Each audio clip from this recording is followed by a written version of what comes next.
Good morning, everyone. How is everyone doing on this beautiful Saturday morning? I myself am in a chipper mood, if I do say so myself. I am trying to be upbeat. Got to do a lot of things today. Got to help my daughter again. Um, yeah, I've got quite a bit to do this morning. I've got to go to Lowe's and Home Depot as soon as we finish with the broadcast. Lowe's or Home Depot. Haven't decided which one I'm going to go to yet. Haven't really decided what we're going to do on the video.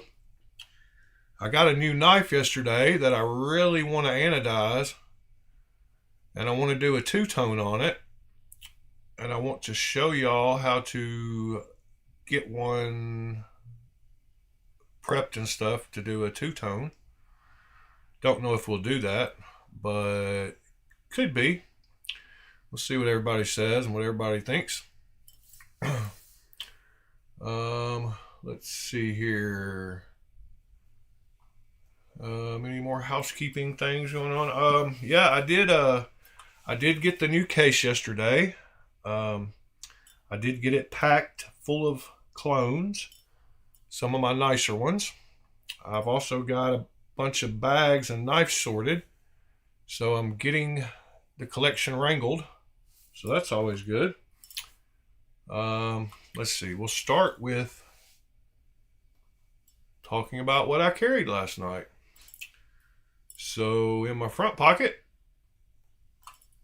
I had my new knife that I got in the mailbox yesterday, which is this beautiful Cortez XL. I'm really digging the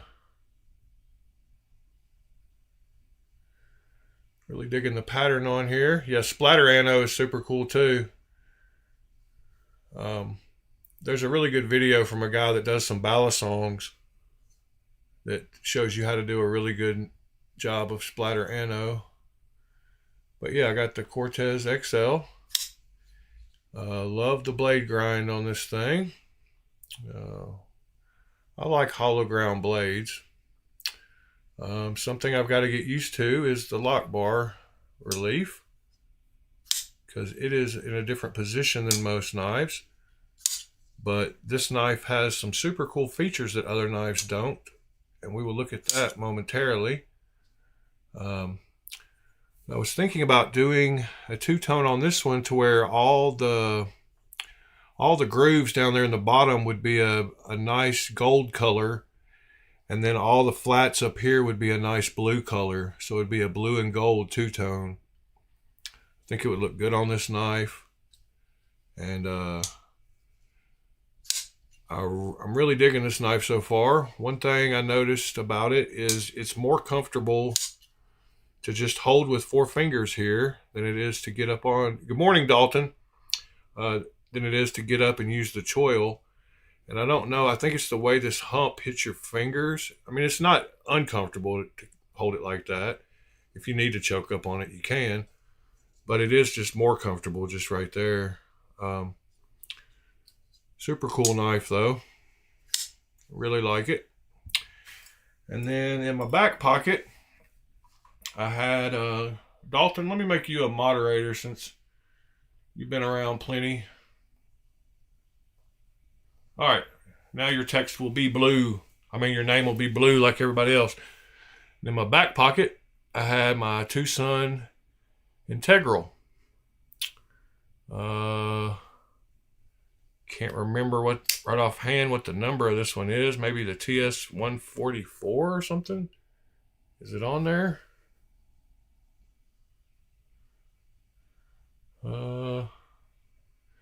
Yes, it is, but it is. Oh no, it's the 195, I believe. Can't really see it. I don't know. But yeah, that's a super cool knife. Integral. Action on it is really good. So while I'm talking about the Cortex XL, One of the super cool features it has where you can tune the detent and the lock bar by adjusting two little set screws. And let me see if I can bring up a picture that shows you that. If you've never seen it before, it's very interesting. All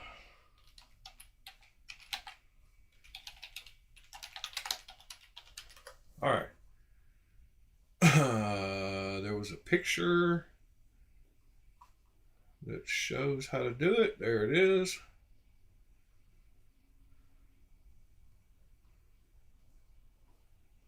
All right, so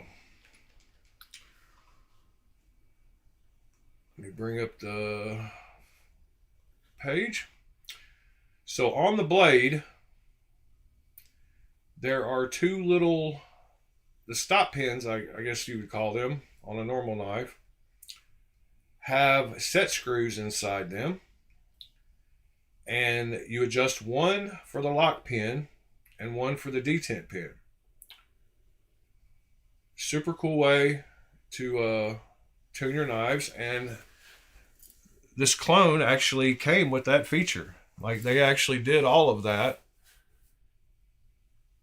and so you can adjust the detent. So when I bought the knife, when I bought the knife, the detent was pretty terrible. You didn't have to shake it very hard at all to get the blade to drop out.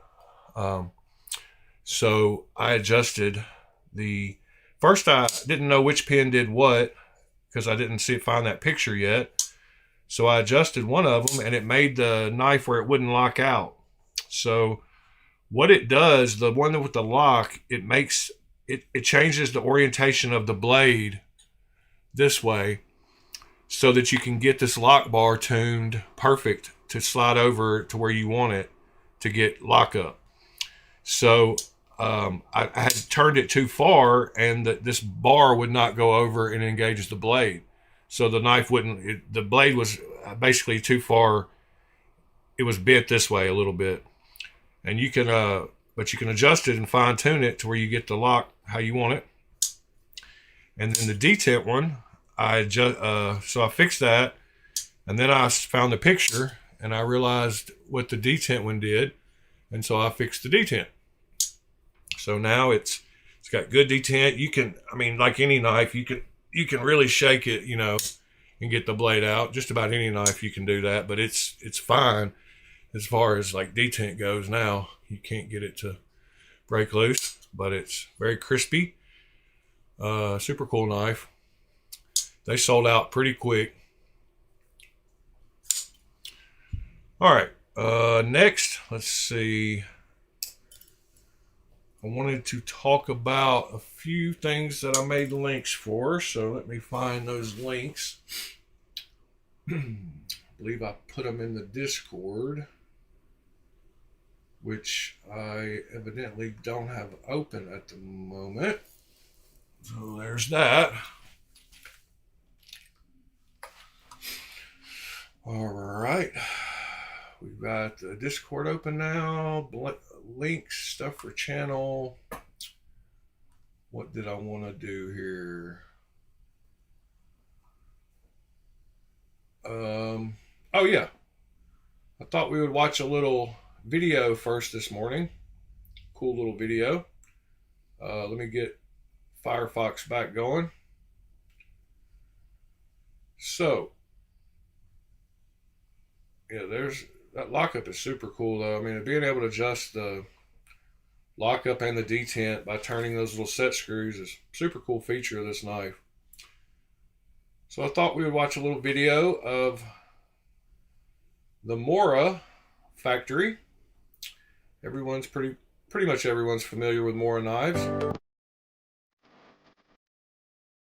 I thought we'd go over that. See how a big factory does it. Hi and warm welcome to Mora Kniv and our office and factory located here in Mora, Sweden. My name is Richard and I'm the CEO of the company. Hi there, my name is Thomas Eriksson. I'm the product specialist, has worked here since I was a kid. I'm also a shareholder of this company. Let's follow us into a tour in the factory. So this is where everything begins. This is our storage for steels, which we make our blades from. We're using different kind of steels, stainless steel, carbon steel and laminate steel in different alloys. Behind this door we have, as you can hear, this is our heartbeat in our factory. This is where we stamping all our knife blades in the different geometries we're using. Now we are at the heat treatment for the stainless steel blades. The robot is picking the blades. They get into the heat and getting cooled down fast, so we get the right hardness within the steel. So this is where we check the hardness. Checking the Rockwell C. The operator is continuously checking for the right hardness, and it's all safe within the statistic process control system. Every batch is continuously checked for the right hardness after hardening, after handling, after deep freezing or sub-zero treatment.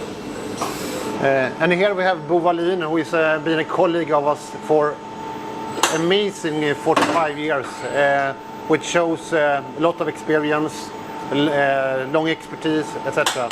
To guarantee that we have skilled people working here at CST. Here is our cryo chamber where we freeze down the material to get it a little bit extra hardness to make it more wear resistant in the edge. So this is our annealing oven where we anneal the blades after hardening and cryo sub-zero treatment. And why are we doing the annealing? The annealing is very important to get rid of the brittleness, so you don't, the edge doesn't break or the blade doesn't break. The annealing is very important to get with the right hardness. This is where the edge are being grinded. We have robot cells that make the grinding on each side of the blade, and also the finalizing the edge. So there's strandy grinds on my robot. I did not know that. I have not watched this video yet. So. And this is our latest grinding machine that we have invested in. It's arrived a few weeks ago. We continuously investing in new machines and in automation to improve quality and efficiency. Pretty crazy so how always many knives they deliver can the best pump out with. quality versus So price. far we've seen just them two.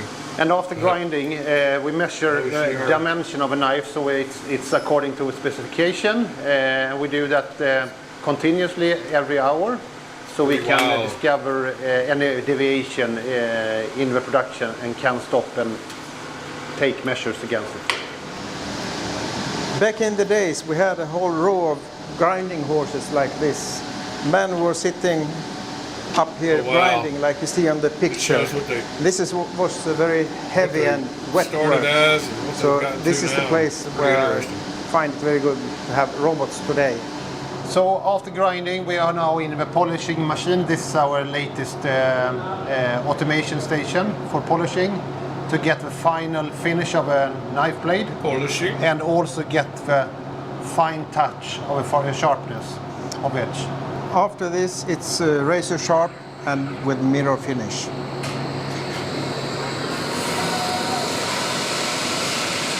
Pretty wild, man, what robots can do nowadays. Here we can see the difference before and after the polishing and buffing. Before grinded, it has a lot of burrs still, but after the polishing and buffing, we have the mirror finish and the razor sharpness. And here, after polishing, we're doing the final inspection when it comes to the sharpness of a knife. And we do that regularly during the production run to see if we have any deviations. To really knowing that we have a sharpest knife available for What kind of our machine that consumers. is? It tests sharpness. And now we are in our Same climate as chamber for wood. The climate chamber have a right temperature and humidity to store wood to avoid cracks in the wood after assembly. pretty interesting. We Saturdays seem purchasing to be a only slow morning. Nordic People party Friday birch. night, don't want to get up early Nordic Saturday birch morning. that I don't blame have in them. my hand here is from Sweden, of the finest quality, without any twig. And we also purchasing curly birch from Finland, Something else I was also the thinking about highest is quality, when I drove home we this can get. morning, And in the next room we have I the noticed, milling and lathing of the handle. there were some yard sale signs. I enjoy the occasional yard sale. I'm thinking I might change the hours on the weekends to 9 a.m. Central, which would probably be good because people don't want to get up at 8 a.m. on Saturday. But Saturday and Sunday I might switch it to 9 a.m. Central. That way I So can here we hit up are an at hour the of wood yard handle sales assembly on the way home. line where we assemble all our handles still by hand. I found some cool knives at yard sales. Pretty neat process they got going. And now we are at the service and maintenance department where we are actually taking care of all our toolings and equipment. But we also produce our own toolings and mold in-house to really getting the right quality of everything we do. This is our automatic molding machine for knives, where we so this is where they mold make the the handles sheaths. in 3 different steps. And we're also molding the sheath in the same machine. So we just feed it with blades and it makes the knife finished. We put on a sticker on the sheath and we pack it in a cardboard box. All automatic in this machine. Wow, that's pretty wild. Good morning, Scott. Here's the final packaging of the knives. So they're packed in boxes and sent Thank you to for our joining customers. us. So now Just talking we about are how at the it's final early on a destination. This is Saturday. our warehouse where we send out all our watching, knives to Mora the world. make knives with robots. And I hope that they had a good understanding for our production and that we truly are into the details of quality when we produce our knives. And please remember, a Mora knife has always been and will always be produced here in Mora. All right, so we learned how they make Moras nowadays. It's changed a lot since they started, it looks like. That's pretty wild. All right, the next thing I was going to bring to your attention is that if any of y'all are familiar with the company Meton Boss, their group, I guess, on Facebook announced that the guy that started it, he's been looking for somebody to take it forward. He met Sam and knew that he was the right person. Sam must be he's an engineer, innovator, and customer-focused leader with over 19 years of global expertise in R&D, manufacturing, and entrepreneurship, along with his genuine enthusiasm for precision engineering, exceptional design, and EDC products. He is uniquely positioned to elevate Meton Boss to even greater success. So today I step down as founder CEO, confident that Meton Boss is in the best hands. He said he was working 60 to 80 hours a week and he got tired of it, so he passed it off. And hopefully Sam will continue to do the same great stuff that Meton Boss is known for. If you are not familiar with Meton Boss, I believe we can just go to metonboss.com, and they have some super cool, mainly, I don't know if they're all they do is Spyderco. No, I guess not. So they make all kinds of stuff. Spyderco, Benchmade, Hinderer, Victorinox, lanyard beads, fidget stuff, rings, worry coins, spinning tops, and flashlights. But they make a lot of stuff for the Spydercos, and like you've seen my Mannix on the table with the circuit board scales.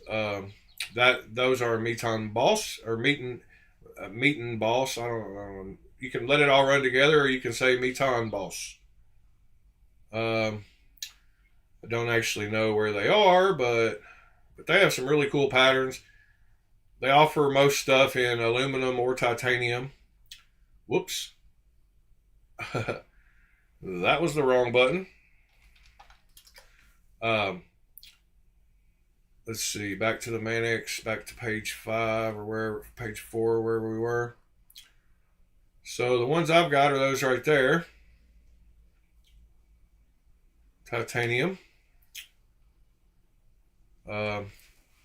Super cool company. I think actually, yeah. So that's those on my Mannix. And then these on my Smock are also Meton Boss. And let's see. Where was I at? Oh yeah, brand Spyderco Smock. They are zirconium. I believe they are these frag ones right here, but they are not that pattern. They are some other frag pattern. Ripple engraved. I don't know. Nope. Those are way cooler than mine. Anyway, the Smock I've got has zirconium, and they also make copper and other stuff. So if you've got Spydercos, they're pretty much the go-to place to get add-on scales. Let's see, my PM3 also has titanium. So all 3 of those are from that company. I would have bought a set for these, but this one has a stripped pivot screw and I cannot take it apart. And this is a sprint run from somebody, maybe Knife Joy or Knife Center. With this blade steel, it's the Spy 27, I believe. Yeah, Spy 27 in this blue. So I don't mind it because it's kind of a special version anyway. And then the ones that are on my Shaman that I show a lot, those came from DNA lasering from Etsy. So those are laser engraved. And then of course the ones y'all saw on my 8010 recently are from Original Goat. So the 2 companies that are really known for a lot of knife scale, knife handles and scale material is these 2 companies, Meton Boss and Original Goat. So that's kind of news in the knife world that they're changing hands. Let's see what the next little link I had. Oh yeah, I wanted to show y'all this little video of a forced patina using a few different materials. Let me see if I can make it full screen here. Make sure we got the best quality we can get. And let her go. Oh, we don't have any sound. I wonder what kind of sound it plays. It doesn't really play any sound. So check out this, what he gets done on this knife. So he does a couple of different layers. So he's doing a mustard, then he did a crosshatch mustard. Then I don't know what this is. Some other etching solution with ammonia. He's just kind of going through it. He might talk more. Gun blue with some mustard. So that's another tint. Some like shipwreck kind of looking stuff. And he was able to get a forced patina on that knife with all those different little things. Thought it looked super cool. It reminded me of the modding stuff we've talked about and done. Let me see what else we got here. I believe that was the last link I had looked at throughout the night and thought would be good for the channel today. So we will move on to something else. And I don't know if y'all saw that last one. What happened? Did y'all see that video on the patina? Maybe you didn't. Maybe I had the meat time boss. Maybe we need to watch it again. It's pretty quick. He uses mustard, makes a pattern, washes it off, and he makes a crosshatch, rinses it off, and he's mixing up something with some ferric chloride and mustard. He put another pattern on. And he's using ammonia, and maybe some ferric chloride and something else. Letting it sit. A little bit of shipwreck stuff with gun blue and salt. And they turned out like that, which I think looks super cool and adds protection to the knife. Sorry about not showing that to y'all the first go around, but it's all good. All right, so what is going on in y'all's knife world? Do we want to do a two-tone ano on this Cortex? Sorry. Wouldn't take very long. Good morning, William Hornbostel. Be shady. Good morning, sir. This knife is super nice, though. If y'all are just joining us, I got this in the mailbox yesterday. This is a Brown Knives Cortex XL clone that was just released not long ago. And it includes the adjustment screws for the detent and the lockup, which we looked at the beginning of the video.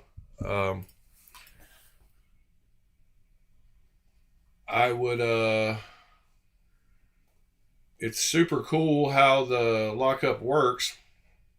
So just to flash back here, there's two little pins in the blade, and one of them has a set screw that goes through the middle of it that you adjust for the lock pin, and the other one is for the detent of the knife. And when I got the knife, if we can at least disassemble it. Another cool thing about this knife is it's only got one screw in the pivot. So as you look at this side, it's got a captive pivot on this side, and it's got one screw there. And then you look over here, and there's no screws. So it really makes some clean lines on the knife. And just has the pivot screw. I don't know why YouTube is popping up these messages again. I don't think we dropped any frames. I don't know that we're lagging. But it's super easy to take this knife apart because you only have to remove basically two screws. One screw and one pivot. So I will show you all those little adjustment pins. Of course, we got to take it apart if we're going to anodize it. So that's out. I'm going to just take the pivot screw out. And the knife is apart. Can't get any easier than that. PJ was talking about how he'd never taken apart a knife. Well, this is the second knife from China that I have gotten that has these skiff-like bearings. The first one was that mass cast precision, and I believe these are the exact same bearings, but they're starting to use skiff-like bearings, fully caged ceramic bearings. So that's cool to see. So not much to this knife. That it has a lock bar here that is nested. Then it has, the clip is attached from the inside so you don't see those screws. It has the back spacer with a pin in holding it straight. And then the other screw just comes in and screws in right there. So not much to it. This blade has those two little things. So you see the stop pins there. Yeah, AliExpress. They're sold out at the moment, William. But they'll be back soon. Super cool on it too is it does have a ramp where the detent ball comes back on. So knives that don't have that are sometimes rough, and you can put that little notch in to help the ball as it goes back onto the blade. And then you can see the track that it goes in along the blade until it drops into that hole, and that's what your detent is. For those of you that don't know how internals of knives work, the little detent ball that's on the side of the, right down here, that little ball goes into that hole, and that's what holds your knife closed, and that's what gives you that little clicky feeling. So these two pins that stick in the blade here, they go around to the other side, and they travel in this little channel right here, and that's what locks the blade out. So there's set screws. You can see there's one right there in the end of that one. And then there's one in this side of this one. And they take a 1.3 hex. And so what this one does is when you screw it out a little bit and the blade is in this little channel, that is this back pin. So that is this pin on the left here. And it makes it to where the blade cannot go back but a certain distance. So let me show you. So if you screw that pin out, then as this closes here, it affects the angle of the blade. So I screwed it too far. I screwed it too far the first time, so the blade was cocked a little this way, and then the lock would not engage with the knife blade. So I wasn't able to lock the knife. So I had to back it up a little bit, and now I've got it tuned perfectly. Now, as far as the detent one goes, honestly, I have no idea how it works. I have not wrapped my brain around it, but it did fix the detent. And as you can see in the picture there, it's clearly labeled the detent pin, and it says rotate. I don't know if y'all can read that, but it says rotate clockwise to increase detent and counterclockwise to decrease detent or eliminate any lash.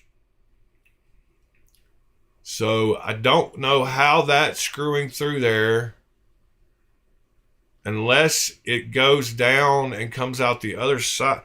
See, I just don't know how it affects the detent, but maybe one of y'all knows. You can let me know. Let me understand it. I should be able to understand it. I'm a pretty intelligent guy with stuff like that, but I don't get it. So yeah, putting it back together is just super simple too. You just snap those two in like that. Make sure that pivot, I don't know, I guess it doesn't matter which way it's turned, it's captive. You just put the two screws back in. Yeah, I think the pin does maybe put pressure on the lock bar. I can't tell. Yeah, I mean, it's got to do something with the lock bar. So maybe, but the pin doesn't, I don't see how it engages. Let's look at it again. So right here, see the lock bar is on the total opposite side of where that pin is. So that's how I don't know. I don't know. I'm still confused, but it did fix the detent, which is amazing to me because it's not even on the. Yeah, maybe it's not round. Maybe it's like a cam. Yeah, could be that. We need to look up sometime and figure that out because it's got to be an answer, of course. But super easy knife. One of the easiest knives to take apart and put back together of the knives I've got, considering it only has one body screw.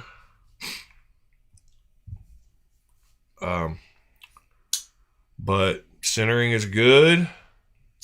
detent is great. Makes a great noise.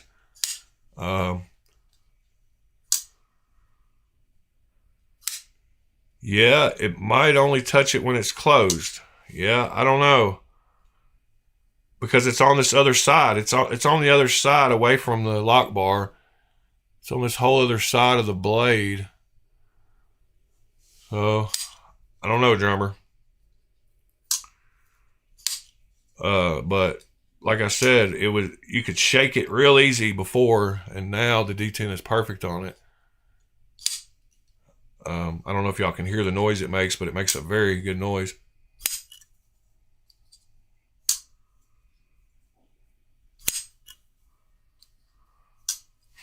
So, do we want to anodize this really quick?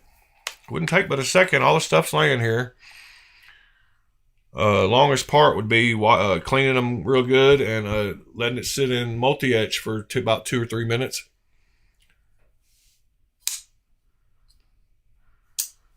Aha, the pen puts pressure on the scale. Okay, could be. But see, okay, here's what I don't, let me just, that was one of my thoughts, but I want to show y'all once again. Well, let me just show you in the picture. So keep that thought about it putting pressure on the scales. But when you screw this, so we're looking at the right arrow in this picture.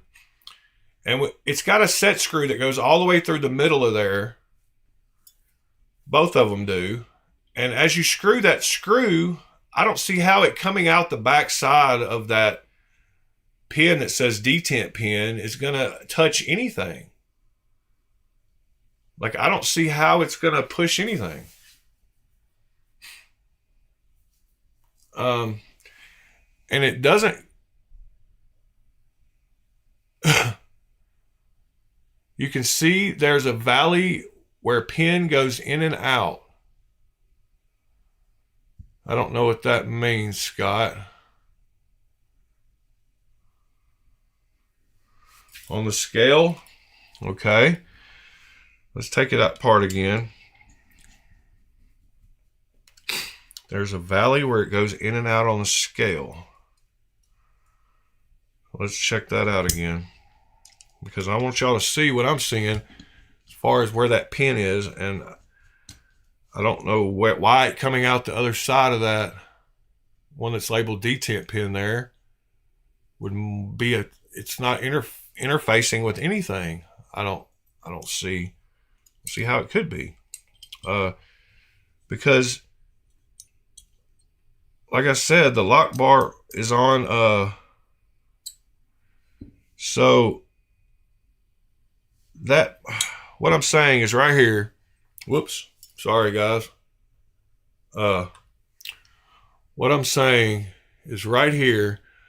I understand how this one works, because as you screw this set screw through the middle of this one, it sticks out this other side here, and it keeps the blade from traveling, and it kicks the blade up at an angle to get the lock bar right. Okay, so that one I got. But this one, the only thing it could interact with is it's right next to the detent hole. Aha. But so that's got to have something to do with it. But there's no detent hole on this side, and the screw for it is down here on this end. See if y'all can see. So there's the set screw for it. So as you screw through there, it comes out the back side between these two pins. you can actually see it there. You can see where it comes out the back side of that pin there. So I don't know if you can see where the set screw comes out yeah, you should be able to see that. Comes out the back side of this right here. So it goes through the middle right there, and it comes out between the two. So how does that, the only place that interacts with is this channel here. And it would be between, because the blade sits like this. So that pin is, you would screw it from this side. Maybe, see, I thought maybe it goes in and out of the detent hole or something. Maybe when you screw it in, maybe it's at an angle and it comes up and fills up the hole more or less so that the ball will go in further. But see, it's on that side of the scale and it's in that channel. Like both of those are in the channel. The other scale doesn't have, it's just got the regular detent ball. And that's just a regular detent ball. There's no places, and that other side couldn't interact with this side of the scales anyway because it's on the total opposite side. So that's what it's confusing, because that set screw is on the total opposite side of the blade, and it's in that little channel. I mean, it sits in that little channel between those two screws. And these screws don't like push out more, like they're welded in to the blade. So I don't know. But good thinking, good talk. Like we thought of some things. All right, let's see what we got here as far as, why is that pivot not? There it goes. Luckily these ends of these handles are metal. So what do we got to do here? Yeah, it is weird. And I took out this, I wanted to, before I realized it had those adjustments, I was going to try to bend this a little bit to take out a little bit of the lock bar pressure, like I would normally do on a knife with the lock bar. So I took this out, and it's pretty thick. Didn't want to bend too easy. It's pretty sturdy, but that's the lock bar with the detent ball. And what did William said? Luckily, those balls don't come out. They do.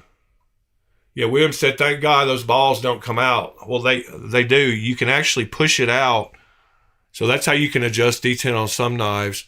So I don't know if y'all can tell how far that ball sticks out, but you can take something and stick it in this side and push that ball completely out. And then you can reseat the ball and push it in just enough that it holds itself. And sometimes that'll fix the detent on a knife. So sometimes this ball gets pushed down into the scale too far, and so it can't engage with that hole in the blade as good as it needs to. So you can take the ball out and reseat it, and then the ball will be sticking out further in order to sit into that hole and give you the good detent. So I've had to do that before. Just be really careful because that little ball is tiny. So yeah, and then my other two screwdrivers that I tell y'all I keep over here, one's always a T6 and one's always a T8 according to the color.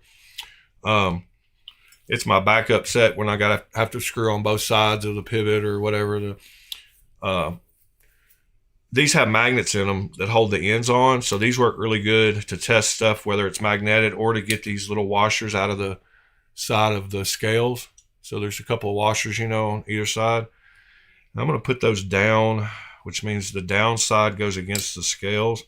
So you got to pull both of those out before you anodize, because any kind of different metal will interact and it'll rust when you put it in the anodizing solution, you will accelerate the rust. And I left one of those in a knife that I did one time, and I couldn't understand why, and it rusted that washer like instantly, like pretty wild. But I learned a lesson. And that's all it's about. So let's see. Let's take the back spacer out here. So far, all the screws have been T8. That's cool too. This one is T8 also on the back spacer. So this holds the back spacer in. And then there's a pin that goes through to locate it so that it doesn't spin. So there's the back spacer. And the only thing left we got is the clip. And it looks like it's got two screws as well so that it doesn't spin. So this knife is really well thought out, and they did a great job cloning it. And they did not use Loctite anywhere, so that's always a plus when you want to work on your knives. Having to deal with torching out Loctite or whatever sometimes is a pain in the butt. All right, so we got all our parts. We got all our, that's all just titanium there. We don't have any kind of other metals, so that when we do our anodizing here in a second, it won't affect it. Now let's see, over here I've got my power supply. I'm going to try to find the ends of my leads here. All right, I believe that's my positive. Well, let me go back. They're sitting underneath a bunch of crap over here. We do the old shake technique. All right, there they go.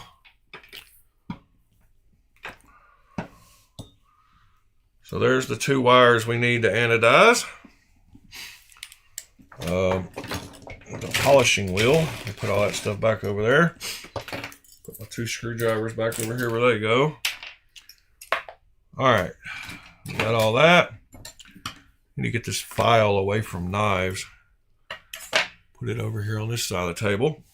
These polishing wheels are cool too. This is like blue jean material that you can put it in a drill, and these can shine up stuff. In fact, we will use that to shine these up when we get done. But I bought a set that had 3 different wheels. One's like a matte, really aggressive wheel. It looks like it's, I don't know, it's almost, ow, it's prickly. It's like a, it's almost like a straw mat or something, or some kind of, I don't know. And then we have a real soft one that's layered. Can't even hardly see those layers because of the washout of the light, but this one's super soft and fine. And then this blue jean, this came from a Ryobi set from Home Depot that you can just put on a drill and polish stuff up. Makes it really easy. As you can see, I haven't used them yet, but I bought Flitz is the stuff that you use to polish stuff really good. So I bought some Flitz too. All right, so back to the regularly scheduled program. What I need to do, whoops, I didn't even pull the clip off. What I need to do is I need to wash these thoroughly and degrease them. So let's see. I will I guess we'll go on a field trip again. I've actually got to let me see, IV cam connected. Whoa, wrong direction. Flip around, camera. All right, are we vertical or are we horizontal? We are vertical. All right, so guess, let me see, let me change the microphone to the phone, which sounds good. It's got a stereo microphone. These phones have become amazing. Yeah, phones have become amazing nowadays. So we're actually in stereo now. Let me grab these three. Put it in my pocket. All right, I'm gonna walk in the kitchen. Give me just a second.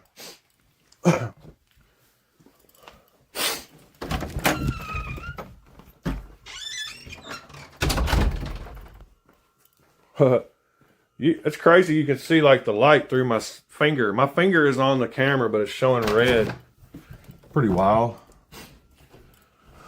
All right, I got a little tripod in here laying on the table that we can use. Hold on. Get this rotated to where it's vertical. Alrighty. I've got something in the sink, so forgive my mess. Hold on just a second.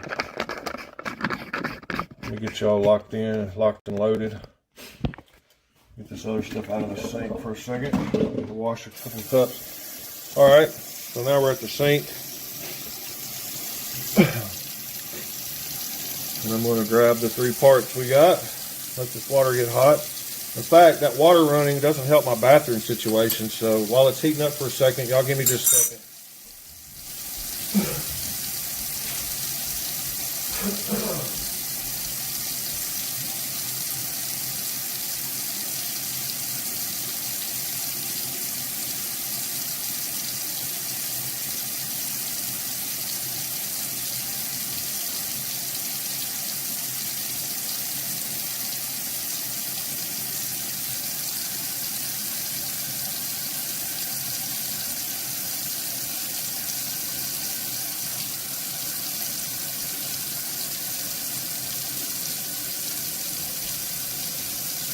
Wow, that was a good one. Alright, wonder how loud that water is. Probably pretty loud. I apologize, let me turn it down a little bit. Alright, yeah, you always want to use warm water. Just because. And then Dawn dishwashing soap is what I use. And I'm going to start by washing my hands and getting some of the oils off my hands. And what I do is I just always use a kitchen sponge and try to make sure. I usually swap these out and keep a pretty clean one in here, so get my hands washed. I know this is exciting video. And then we will start washing the scales, degreasing them. I'll do a preliminary rinse a little bit. Just kind of get some water everywhere. At the clip. I can't see y'all's chat, so you'll have to give me just a second before I get back in there. Alright, now we will load up some Dawn on here. We will go to town on this first scale. Try to get down in the pivot. I always spin it down in the pivot. Try to get that oil out of there, because that's where most of your oil is going to be from when you add oil. So both sides of that, I try to push it down in there and get it really thoroughly clean with Dawn. And this matters a lot. So getting them super clean is super important to the overall coating on the of the anodization. So I'll let that one sit there for a second while I do this other one. Plenty of lather.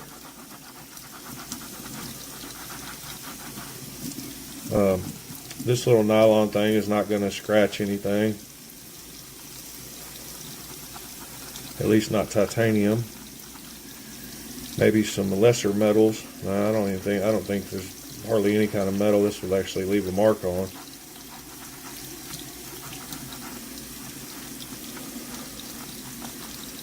Make sure to spin it in that other pivot to get the oil out really good. Now I usually make sure you use hot water, because hot water is the enemy of oils and grease also.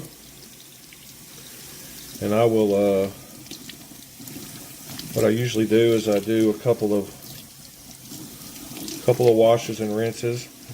Whoops. Gotta make sure I get the clip too. Could do the clip first and see how it looks and get our color set with the clip. Because I can always redo the clip easy to match whatever we decide we want to get to. I think that's what we'll do. Again, can't see the chat, so if you're talking to me, I apologize. Need to load up a little bit more soap.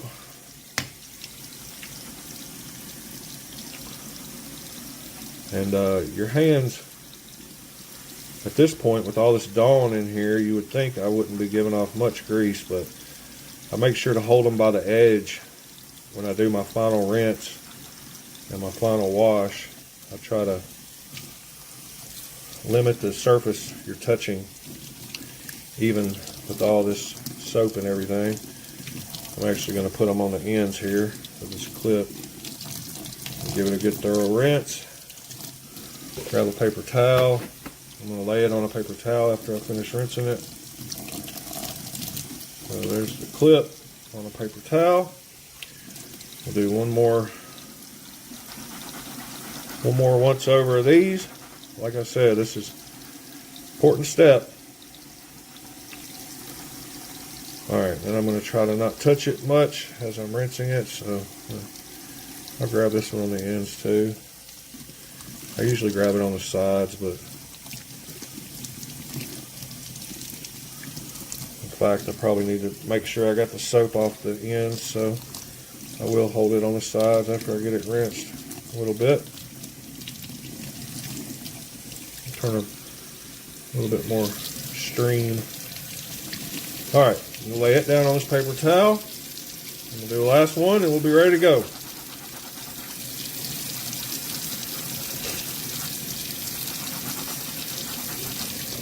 This may seem like overkill to y'all, but I like making sure that I get rid of all my greasiness and all the oils. I do use knife oil when I take apart my knives. I do oil them. So there's that. And hopefully, and you can put on rubber gloves if you're worried about getting any kind of oil on it. I'm not a very oily person, so I'm gonna accept that that's gonna be okay. And what I do is after I wash them, I never touch them again except with a paper towel. So I will grab one half and I will wrap it up in a paper towel. I'll grab the other half with a paper towel, wrap it up. I'll grab the clip with a paper towel.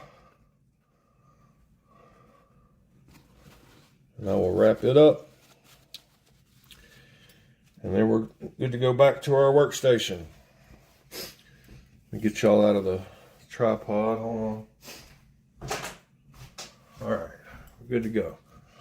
Get you out of the tripod. Put you against my body, I guess. I'm going to show you the other case here in a second, but in just a second. We'll be back out here ready to go.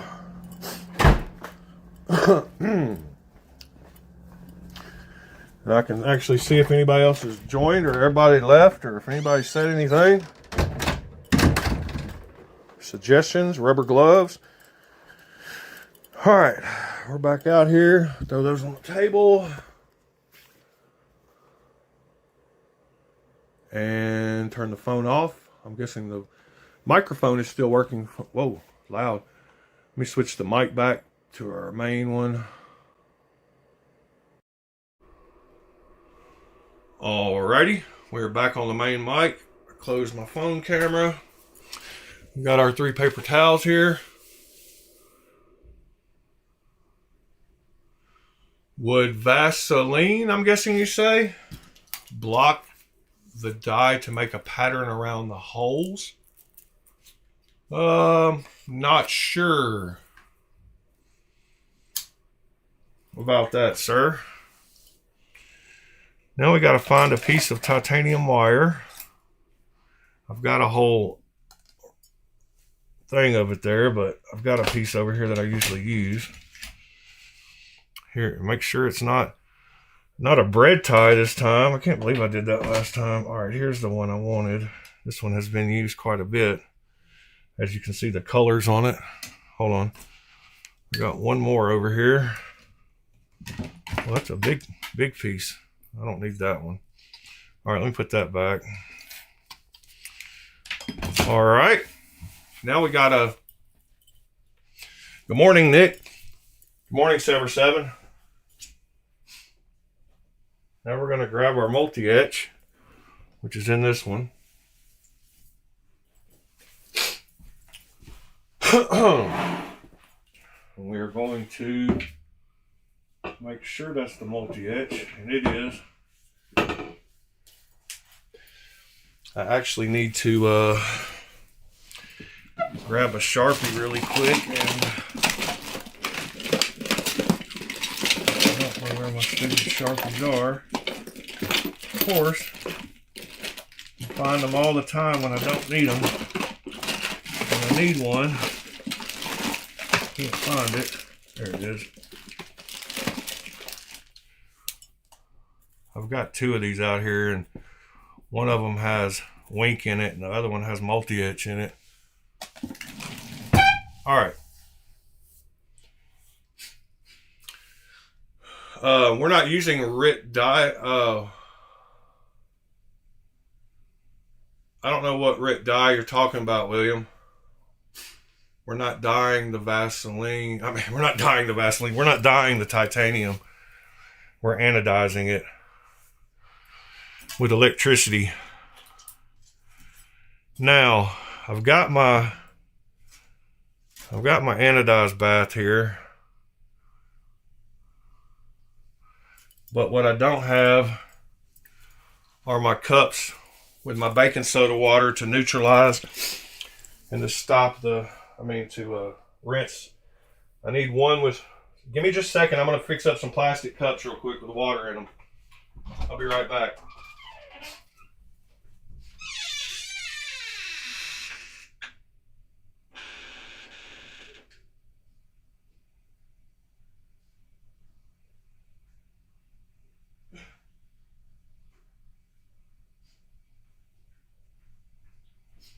Oh yeah, I forgot. I can't I have to use distilled water anyway, so I can just grab the cups and do it in here. So I got my 3 cups, and I got my gallon of distilled water. Oh, to dye scales on your FG. I've never tried to block areas with Vaseline, but it might work. I have dyed lots of scales, but with RIT dye, I've got about 20 colors of RIT. So I don't know. Is that something they say to do?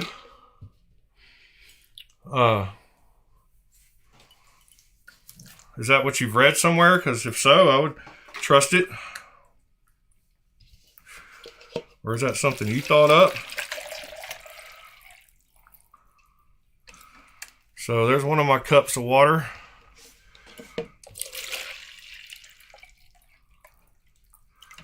There's my second cup of water for the double dip.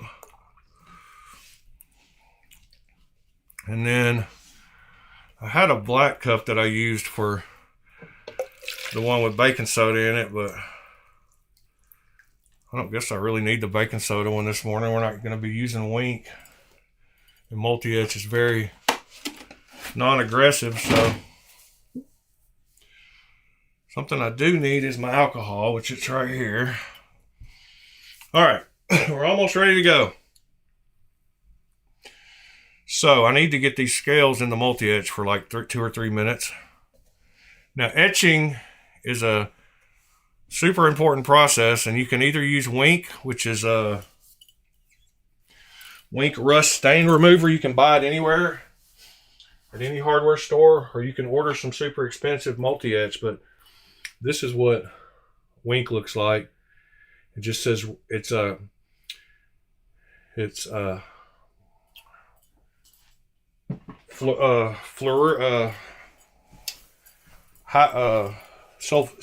hydrofluoric acid. It's diluted in there. Yeah, nail polish is the way to go, probably. Nail polish is what you use for anodizing for sure. All right, so we need to get some rubber gloves. Dang it, I got some right here. Huh? Imagine that. I got to sit right here on my table. Let's throw one of these on. These are the cheap ones too that tear and rip and don't fit my hands. I'll be lucky if I can get it on without ripping it. All right. I got one on. Take my multi-etch, open it up. Whoa. Spilt some on the table. It's all right. Condensation out here. I need to bottle this back up when I'm done, but it'll be all right. Let's take all three of these and put them in there. As you can see, I just got it wrapped up in a paper towel and I haven't touched it with my slimy hands yet. I'm just going to drop that in there. Do the same with the clip. Let's see, where is the clip? There's the clip. Is that with the clip? Oh, dang it. That is the wink. Okay, bad idea. Dang it. Now I just... Oh, that sucked. I left it in there way too long, too. Actually, I didn't even notice it bubbling. Why didn't y'all tell me it was bubbling? It'll probably be okay, but that sucks. I didn't have any baking soda in here either to neutralize it. Oh, my God. I knew I should have checked. I had the stupid... I put them on different shelves. All right, hold on. Put some baking soda in here.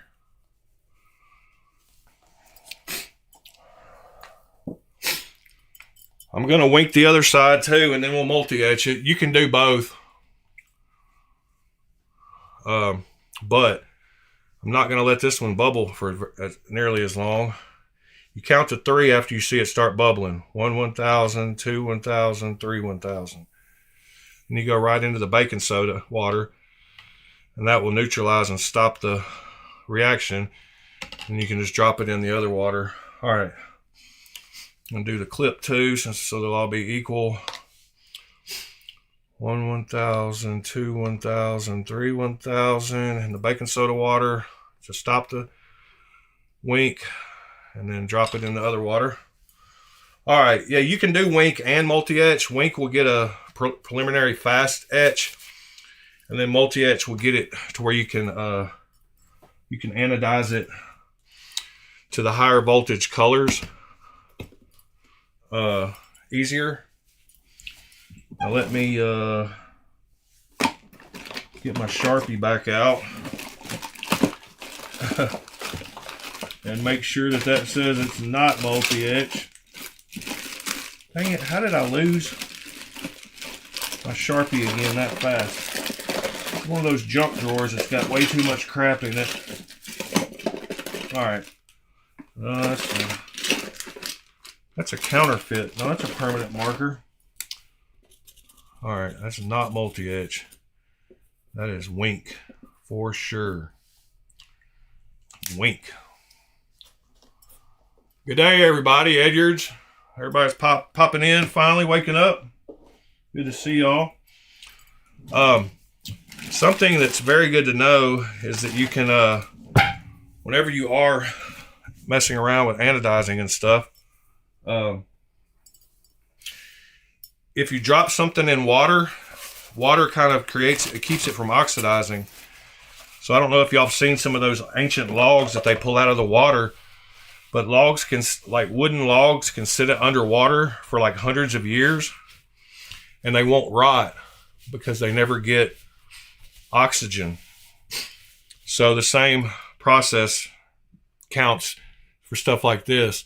So once you've etched stuff, if you just leave it in the water, it's not going to touch any oxygen, which means it won't oxidize. So you can leave it in there indefinitely as long as it's not something that won't rust. Titanium doesn't rust, so it's a prime candidate for that. All right, now let me get the multi-etch. Whoops. I hit the stupid camera that time. That was good. What happened? Oh my gosh, we're all off now. Well, we're kind of back where we were, almost. I don't know what happened. We're off center. Let me go the other way. Aha. There we go. Sorry, bumped it as I got up. There we go. Now let me grab what I know is the multi-etch over here on another shelf. Aha, and it says my idiot self should have paid attention because it says on top of it that it's the multi-etch. Should have checked both of them and I would have known. All right, back at it again. We are going to take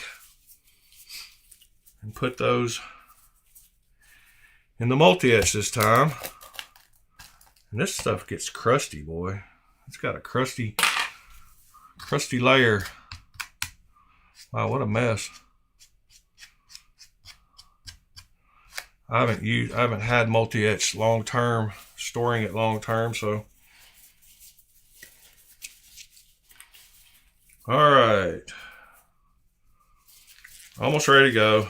A couple minutes away and we'll be good to go. I need to get some more rubber gloves. Oh, there's a whole box over there. All right.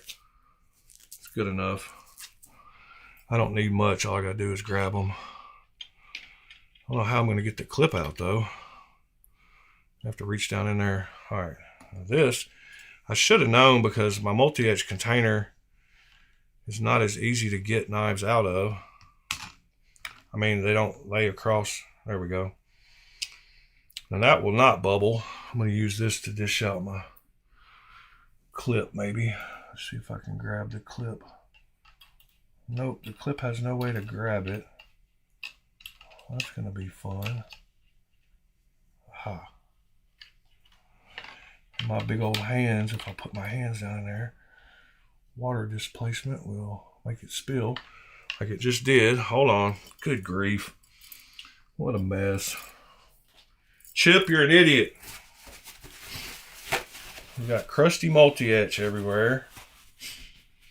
It's alright, the clip doesn't necessarily have to go as long. Might as well do it now. It's on the floor. It's concrete garage floor. Let me see. Dish that out again. Where did my little... Now I've lost my stupid titanium rod. There it is. Alright, let me get the clip out and get it in there. Trying not to scratch it. Screw it. I'm gonna... I don't have anything else to pour the water off into. My God. Why are things so difficult sometimes? Especially, it seems more difficult when you got people watching you and you're on camera. Really not a major thing, and I should just slow down and take my time and get it done. All right, I got it out. Put that in there. Good to go. All right, this is my baking soda water. I don't need it at the moment. This is my clean water that I haven't even used yet. This is my last dip water. Let me get the water off of this cup. We'll do a double dip with this. I will leave the glove on for a moment, just so I can pull them out of the multi-etch and put them back in the water. All right. Let me carefully not make a mess. Set that there for a second while I get this stupid crust off the table. Multi-etch salts, I guess. All right. Probably been a good minute and a half. We should be almost done here with the multi-etch. We didn't really need to do this, but I like being able to go up to the higher voltages with the multi-etch, and it seems to be, I got really good results. Last time I did that green Tucson, I did it in Wink first and then did multi-etch, and that got it, because we had already anodized it on the video, so I used the Wink to get all this stuff off pretty quick, and then I used the multi-etch to get it etched. There's a washer on the floor. Hope that doesn't go. No, it doesn't go with the knife at hand. So I don't really care about it at the moment. While that's finishing up the last few seconds, I'm going to take alcohol and clean off my titanium rod that we're going to use for the scales. I'm going to put a little alcohol on this paper towel. I'm going to take my titanium rod. Just going to make sure it's good and thoroughly cleaned before I hook the knife to it. This is actually not the one I usually hook knives to. There's another one. There's a missing one somewhere, but let me straighten this out and then we can get it in there.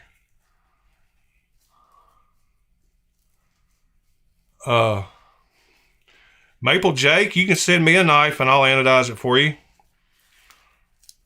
Unless you think that my technique sucks. All right, we're going to pull that out. It's been a couple minutes now.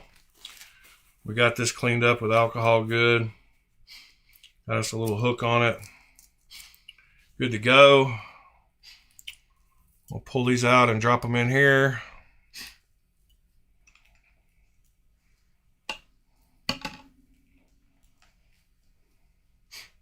I need to do a double dip, but I haven't used this water enough to really matter. There won't be much. I should. All right, rinse it there and then drop it over there. Rinse it there, drop it over there. Same with this one. Rinse it there.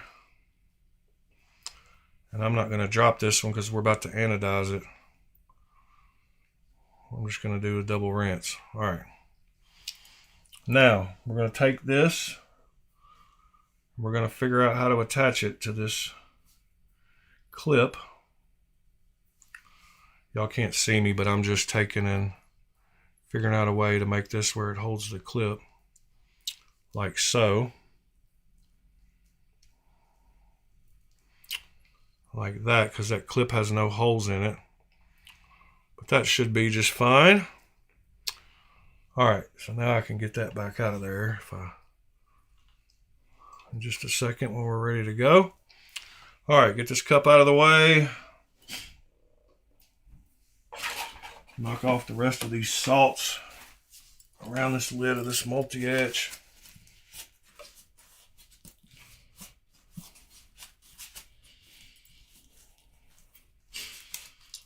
Alright, put the lid back on the multi-etch. Knock off more crust around the edge onto the table, which is great. Put those off into the floor. Alright, we're about ready to go. So now we need to look at I'm going to do the clip first. I'm going to get the clip the color we want. And then I can do the whole scales, because if I need to adjust the voltage, I can do that on the clip. But then we'll have the voltage set to the correct color for the scales, and they can just go right in. Alright, so we got our anodizing solution. I'm going to add just a little more baking soda. Top it off just a little. This has got some other stuff in it too. This is not just baking soda water. This is TSP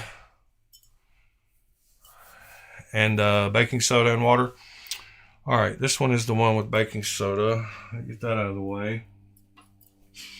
All right, got our two leads right here. We'll put the black one on the spoon.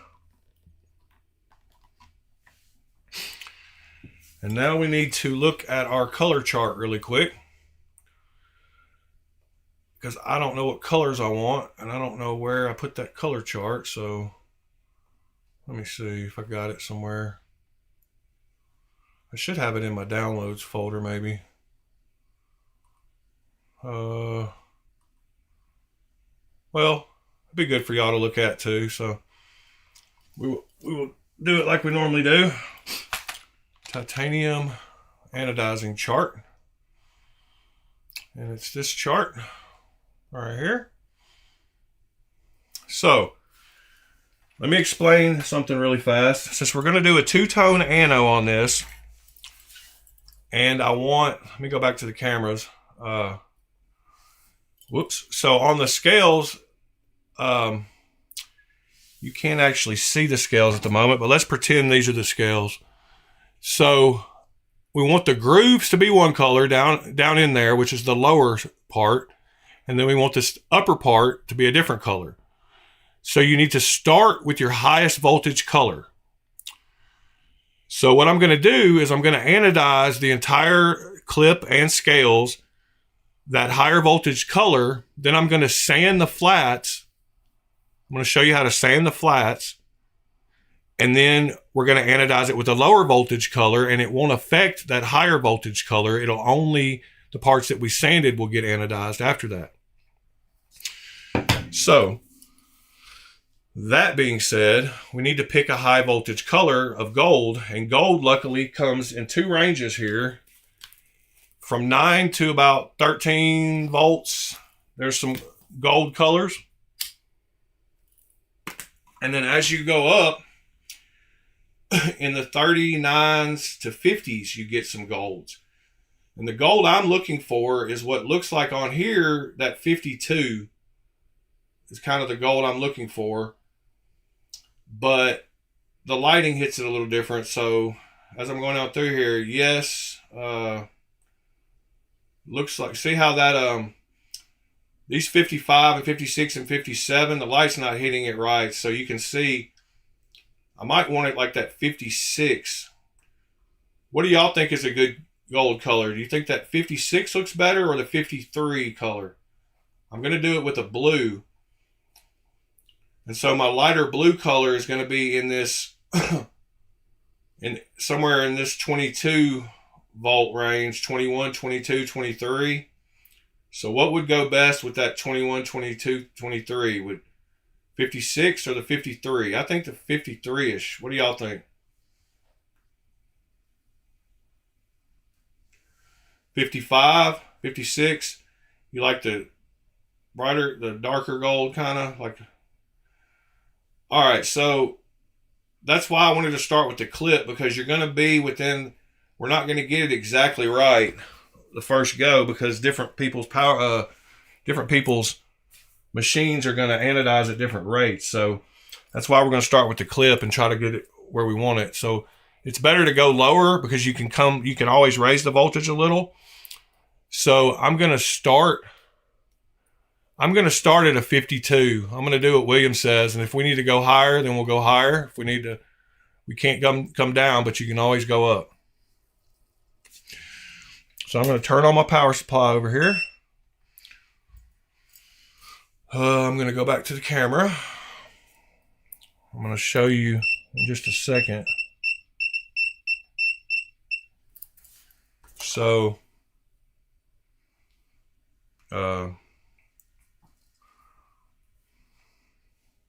as you can see, my, hold on. My power supply is set at 52 volts. I've got the amperage all the way up. So we're about to anodize. So all we got to do is connect this positive to that titanium wire and drop it in here, and it will start changing colors.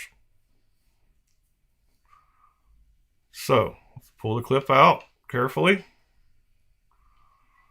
Let's attach the red to it. Trying to do it on camera is kind of funny. And let's dip her in here and watch her change colors on the camera.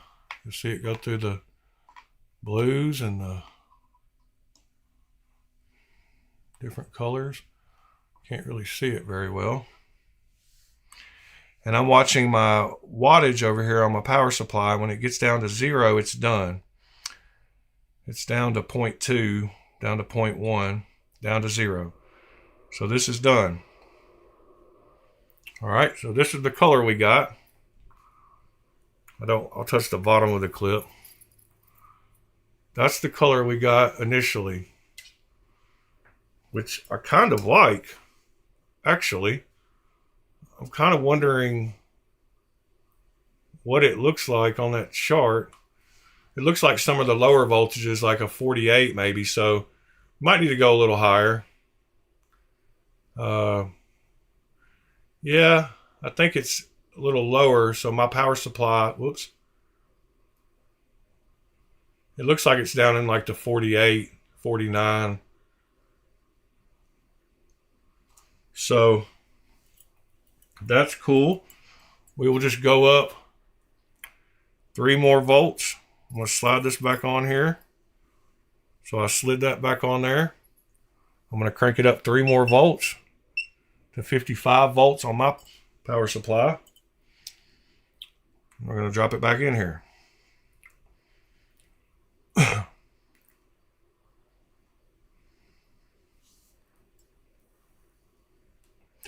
I love the Cortex so far, Maple J. 0.1 watts, 0.0 watts. All right, so that's done now.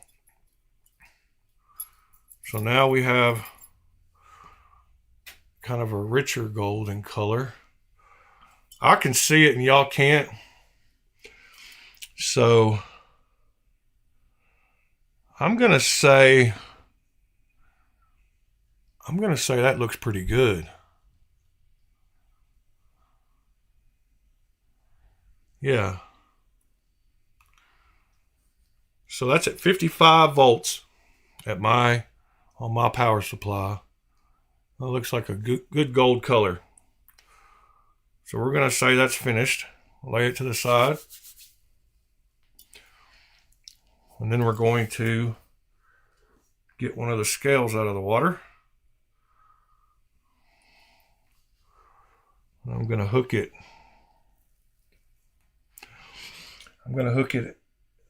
In the pivot because there's not a hole in the other end, I don't think. So let me straighten this wire out. Dang it. Hold on.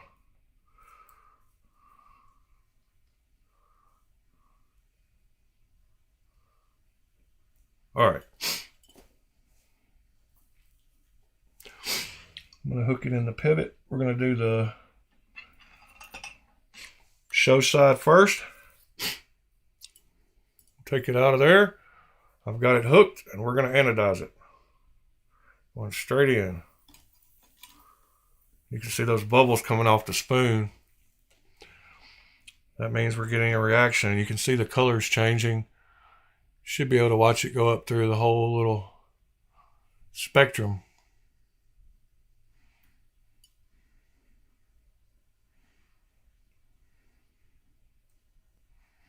We're still at 1.7 watts. Just want to make sure you don't touch the spoon. You can just keep it down in here. We're still at 1 watt, 1.2 watts until you get to 0.0 watts, and then it'll be done. 0.7, y'all can't see it, but I just keep kind of wiggling it around. 0.4, 0.3. 0.2, 0.1,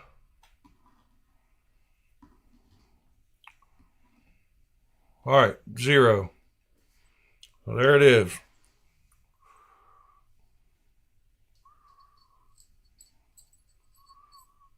There's the show side.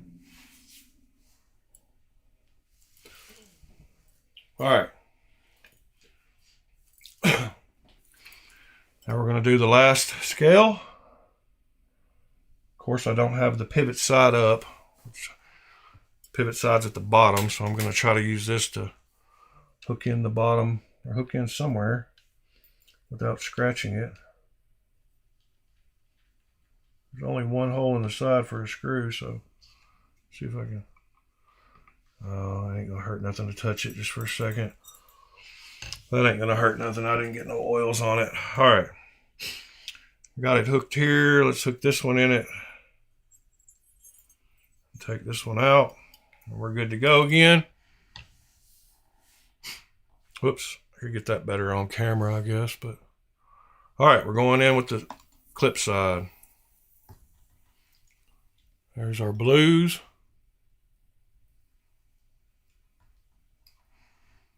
I'm getting up into the, we're still at 5 watts. Still got quite a few color spectrums to go through here. So 2.2 watts, 1.8 watts,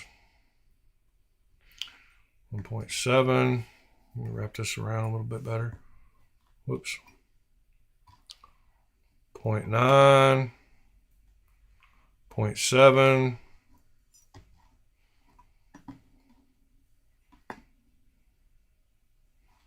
still 0.7, 0.6,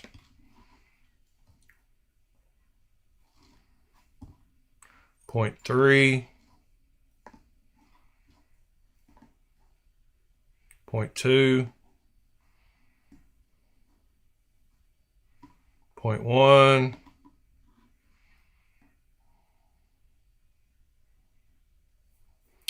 and we hit a 0.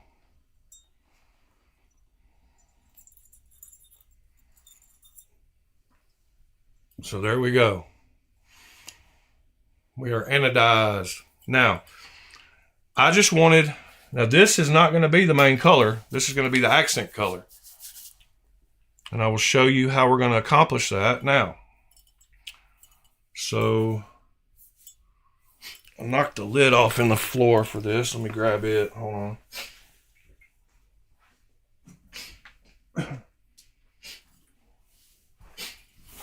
All right, so I'm going to put the lid back on this. I'm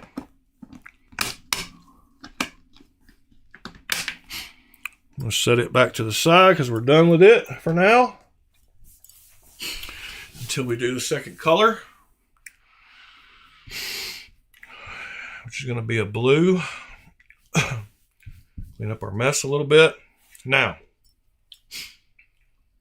what we're going to do is I'm going to reach over here and I'm going to get a piece of 2000 grit paper.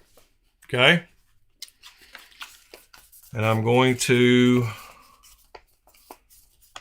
take and find something very, very good and flat. I'm actually going to use a, hold on a second. I've got a diamond plate somewhere that I usually use. It's got a rubber bottom on it. I don't see it at the moment. Let me look. There's something. This will work until I can, since I can't find the other thing that I'm going to use. I've got a piece of, I don't know where my stupid, you can use like a sharpening stone or anything good and flat. I've got a diamond plate somewhere. Oh, here it is. This is what I normally use because this has got rubber on one side and it's a diamond plate on the other.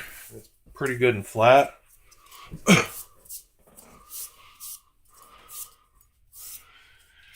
Yes, you need to use titanium wire because it won't interact. It's not a different metal. If you don't, some of the metal on whatever metal you're using will come off of that metal and attach itself to the titanium. That's what I said. I left a washer in a scale one time and that metal just started instantly rusting and interacting with this where it was touching this titanium. So the reason you use titanium wire is for that reason. So you can buy titanium wire like this little on Amazon or wherever. And you can buy it in different thicknesses. This one's a little thicker. And you can actually see the colors it's been different colors. It's got the golds, and it got anodized also because it is titanium. So now what I'm going to do, I'm going to take my little diamond stone. My diamond stone. I'm going to lay this sandpaper flat on here. I usually just use about like that much, but it's up to you, whatever you feel comfortable with. Just something good and flat that you can get a good flat surface on. We're going to take the clip, we're going to flip it over, and we're going to start sanding with this 2000 grit paper. Now this 2000 grit paper is a wet dry paper, and I would normally do it wet probably. Let me try to make that happen without making a mess. So let me put this underneath it. Put this on there. Get a little of my distilled water. Pour a little bit on there. Try not to make a huge mess. All right, paper's wet now. Take and spread that water around. And we're just gonna sand it for a little while and do that figure 8 pattern. Will give you not lines. It'll make it pretty consistent. It doesn't really matter at this point because you're not going to put lines on with 2000 grit paper. But when we pull this back up in a second and look at it, it should already be two-tone, depending on how flat the scales are. Now I'm trusting that these scales are going to be flat, but sometimes you have to do it by hand. And I'll show you that too in just a second. I'm just kind of going over this all directions, make that figure 8 pattern. Now, it should be silver and gold now. And it is. You can't see the light hitting it. Let me see if I can get the right angle for the light. It looks all gold to y'all. Let me turn off the light and see if that helps. Oh, there it was. Can y'all see the silver on the flats? So as I go back and forth there, you can see the silver color on the flats. Hold on. I cannot get the angle. Wait, there it was. It was all silver. See how it's silver right there now? It's because the flats are pretty much silver and you're seeing the gold between come through. But the flats are pretty much silver, which means they will pretty much be whatever color we decide to do next. Now you can take by hand and make it smaller and just make sure that you keep it flat and don't but you're not going to be able to get down there in those grooves, and that's kind of what we want. We want everything that we can touch to turn silver here, and I can apply a little more pressure doing it this way too. And I don't know if y'all can't really tell that it is silver, but when I look at it, all I see is silver. Let me get a little more done and then I'll try to get y'all a better angle.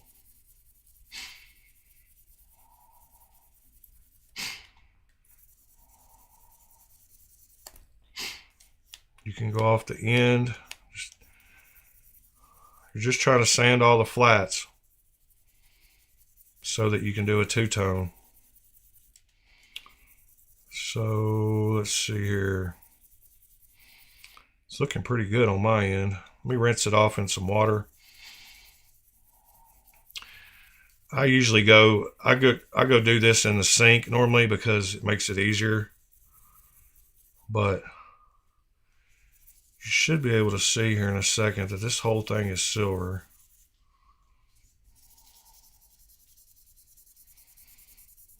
There's no gold on the top of this. Let me rinse it off here.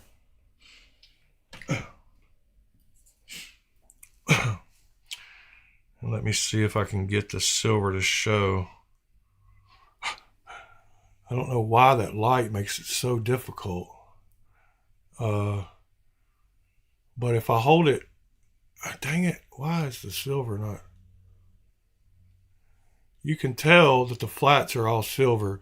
I don't know if you can see there, but the flats are silver and the lines are gold. As I move the light across it, you see how the flats are all silver now? Now, we can keep going for a little while just to make sure. Yes, a lower grit would do it quicker, but I'm trying to make sure that I polish it. I use 1500 normally, but I'm trying to make sure that I get a good mirror polish on it so that the finish, when we anodize the next color, is going to be, yes, it would help it. But, I mean, it's silver. If y'all could see it, you would understand that it is. In fact, let me see. Turn the light off again because that seemed to look better when I had it at a certain angle. You can see stupid light. The flats are all silver. Like when I look at it from a certain angle, it looks completely silver. Like right there when I'm looking at it, it's looking completely silver. See if I can get it up close and get that angle. Nope. Yep, right there. See how it looks almost all silver right now? Like I can hold it at an angle to where I only see those rays. I don't know if y'all can tell. I'm thinking it's coming through on the camera. Can y'all see the silver and the rays going? All right, thanks, Nick. But I'm going to give it a little bit more just to make sure that we got it thorough. And then we're just going to go ahead and anodize this, and then you'll be able to really see. It's because the gold and the silver are both similar colors, but when I put this blue on here, you'll really be able to tell. Now, one thing I'm going to do really quick before we anodize this again is I'm going to go wash it thoroughly again with Dawn to get all the greases off again. But the higher sandpaper you use, and just take your time getting it all silver, the shinier the metal will be when you're done. Like I've tried to stress, when you're doing anodizing, it can only be as good as it is before you anodize. So however shiny you get it before you anodize is the shiniest it will ever get after you anodize it. So if you get a mirror polish on it, then after you anodize, that's how people like Tucson and all them and those crazy companies get the crazy colors on it, because they make sure to mirror polish it. So that clip is done there.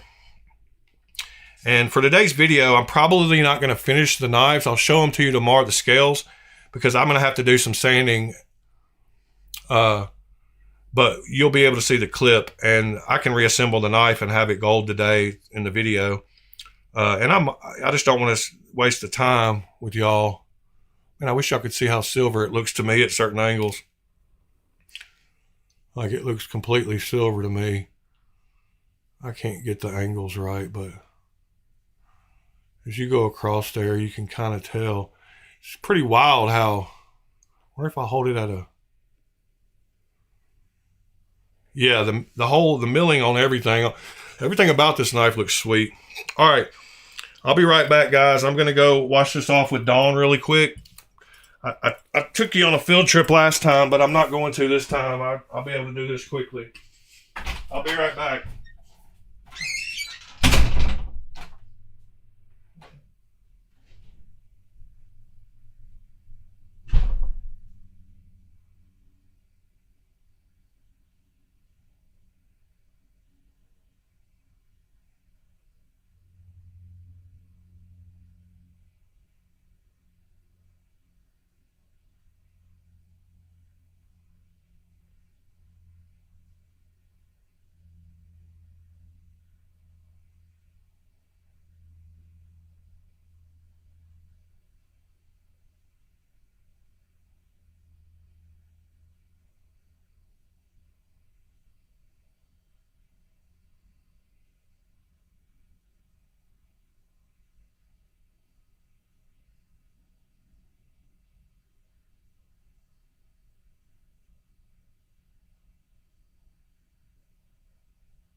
Alright, I'm back.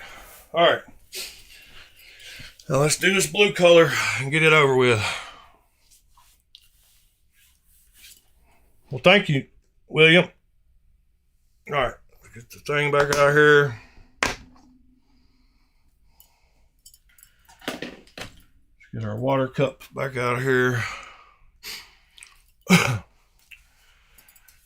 get our red wire back out here. And let's hook our black wire back up.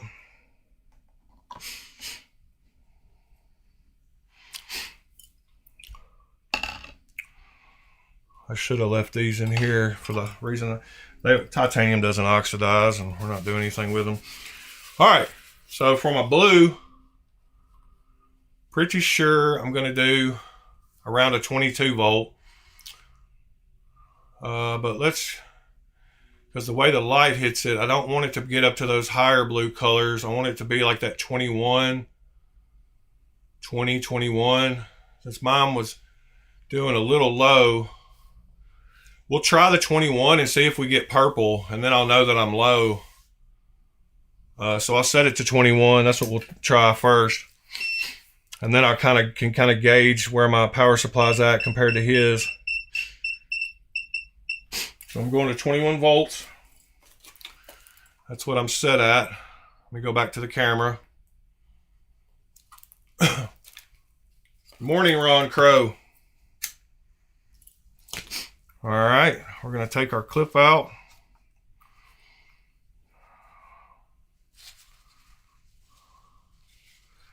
I'm going to have to try to make that little half circle again around the clip to hold it, because there's nothing to hold it by. So if y'all can see me, but I'm wrapping this around, trying not to scratch it. Squeeze it where it'll hold it. Still touch it. Dang it, do your thing. All right. That should be good enough for what we're... Oh, it fell off. I knew that was going to happen. All right, as long as I keep it at that angle, we should be good.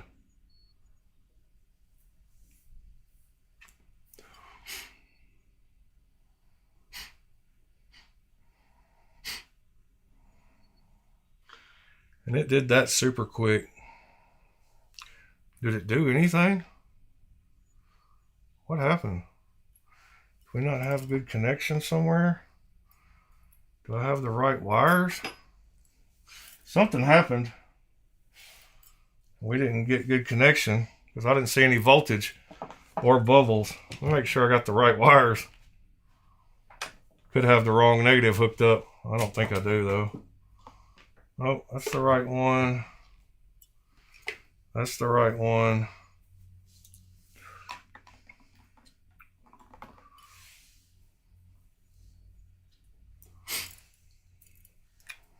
That's the right one. Let me make my little loop a little smaller. Maybe it wasn't touching the titanium like it should have been.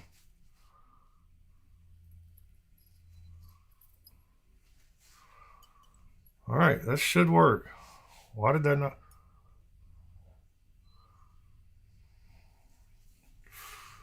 Yeah, I'm not seeing anything. What's going on?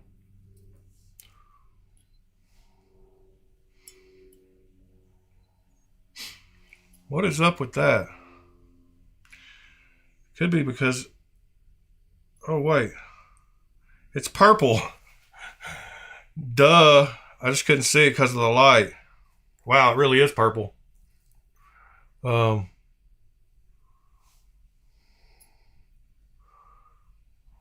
me see. I cannot get that stupid light. Let me turn off the light again. Yeah, that probably would work good. That titanium square. It's purple.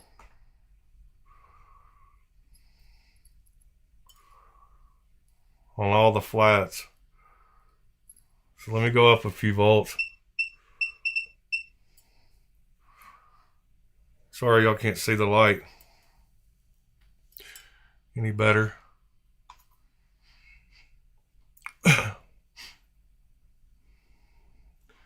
it does this so fast because it's such a low voltage and such a small piece of titanium that I saw the numbers just jump. I'm gonna have to figure out how to get lighting to show y'all.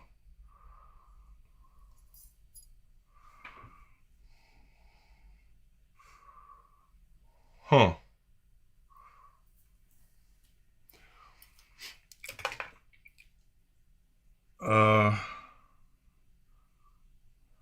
What color blue do we have? Let me see if I can get a picture. Right? Because this light is just not... Let me see what my phone looks like when I look at it.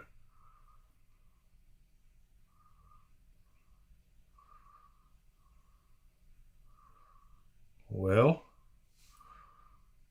it's only when the light hits it. This light is too bright or something. It's got a pretty good color blue at 24. But I think I might want just a little higher. Let me see if this...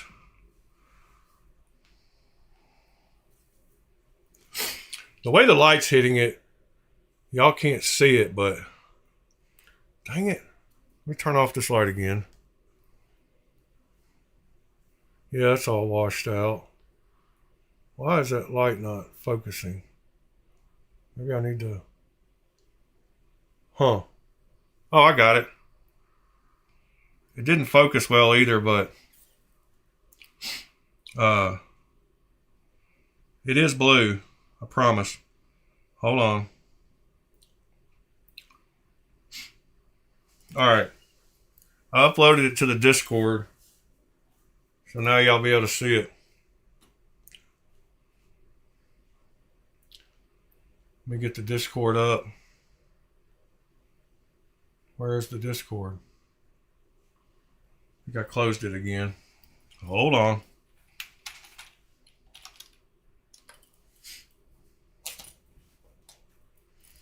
Alright.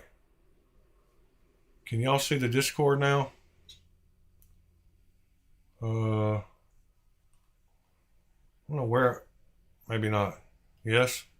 Where did I send the Discord? Where did I send it on the Discord? Oh, I didn't hit send yet.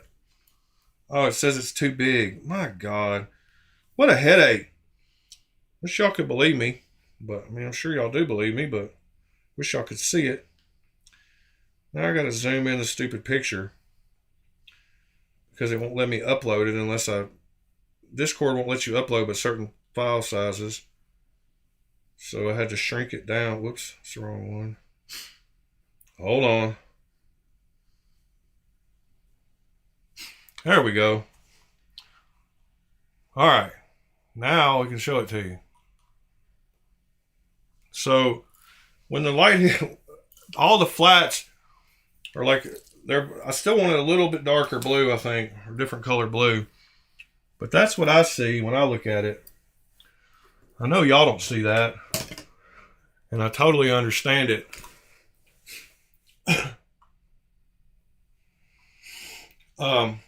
But you can see that it's two-tone, and that the flats are one color, and that the gold is another color.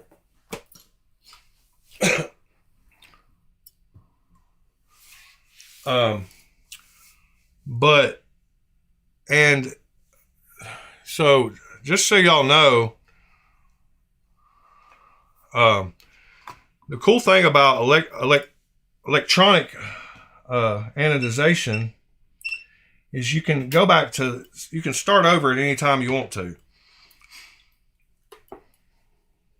So I'm not going to right this second, but that's what happened last time on the video. We did it one color in the video, and after the video ended, I put it back in Wink and multi-etch and took it back to plain tie and redid it green after the video. So, let me get this. I don't know why. Let me see if I can get that. I was able to get the silver, so I should be able to get the blue.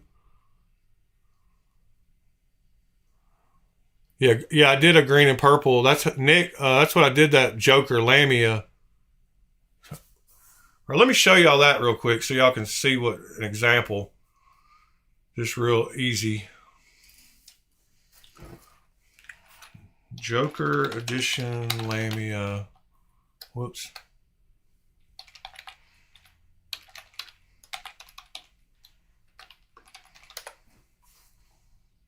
So here's what you can see.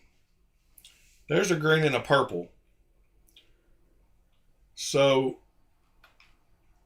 it wants to look all purple one way and all green the other way. But that's how it'll turn out. That's like a mint green and a purple. So I called that one the Joker Edition Lamia, and I sold that one. Some guy wanted it after he saw the video. And I did the lock bar in purple.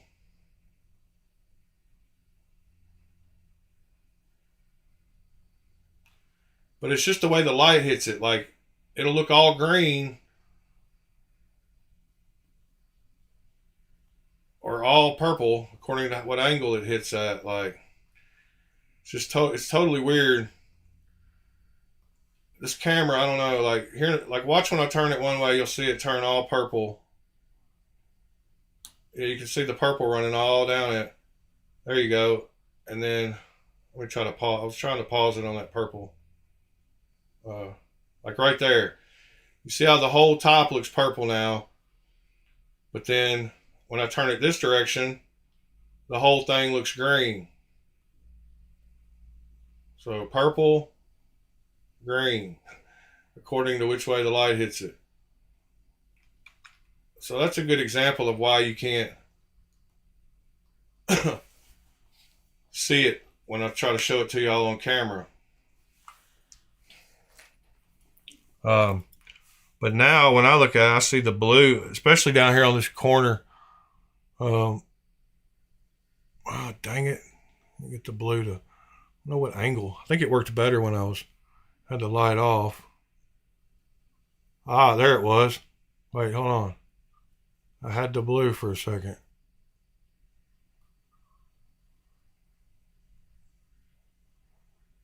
I thought that was it, but well, I've got to go help my daughter, so y'all will see the final result tomorrow, and it'll look, I will get the lighting to where y'all can see it. But for now, let's reassemble the knife. See how it looks just gold for the time being.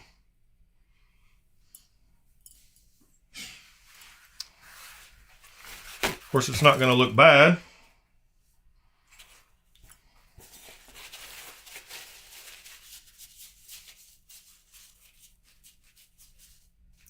The way you do it two-tone, Ron, if you didn't see, what you sand, you do it a high voltage color and then you sand it on the flats and then you do a low voltage color over top of that. Oh, this gold looks good. This looks like real gold. Crazy looking.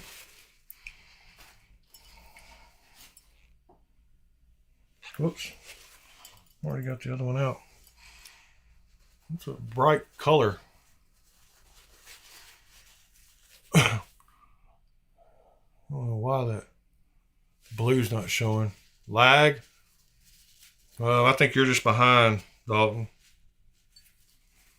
Because my stream shows me when I lag.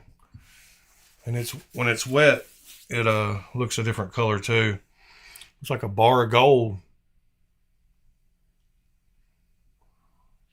Very consistent colors though. And I'll get these sanded down. I will start with a little higher, lower grit, so that wet places a different color. All right, let's get this reassembled. For the time being, I gotta go help my daughter. All right, so you can see that the inside. You want this knife, Nick? Is that what you said? All right, pivot goes in on this side. Still got some water on the inside of that little lock bar. All right, so we're going to put a little oil to help this washer stick. Put the washer down.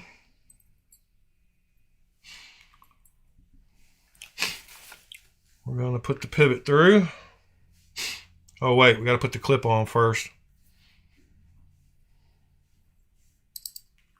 Oh no, that's on the other side, so we're good for now. All right, pivot. Let's see. Where is this? Oh, it's in my hand.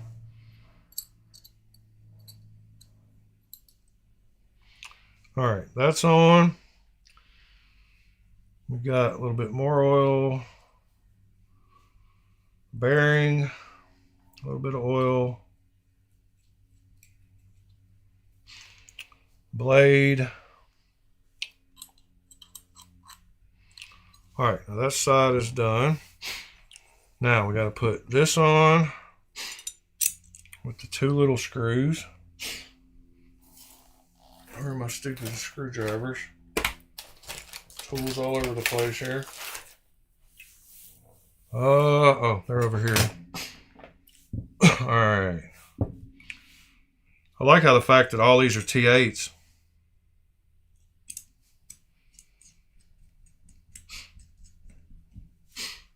Every screw on here is a T8.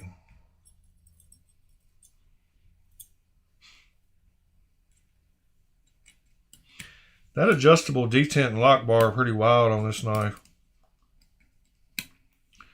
Come on, screw act right. Oh, wow. Those come through. Oh, those are the wrong two screws. I was like, why are those coming through? They use the same threads. Those are the clip screws. My bad. I wasn't paying attention. These are the two little ones. I was like, why are those sticking through?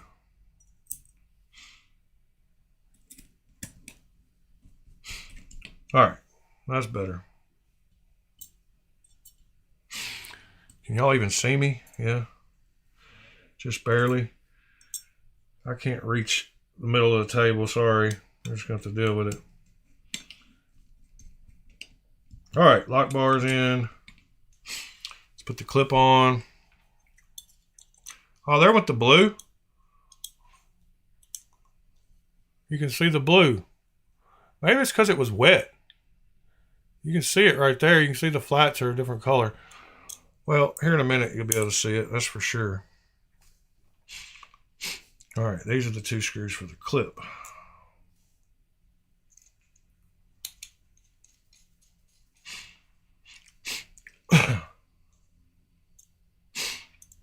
Alrighty. Clip is on. Clip is tight. Lock bar is on. Back spacer is about to be on. Which way does that go? It doesn't go that way. It goes the other way. Oh, it does go that way. I guess. Yeah. Come on, pin. Be good to me. Sorry, guys. Sorry, not sorry.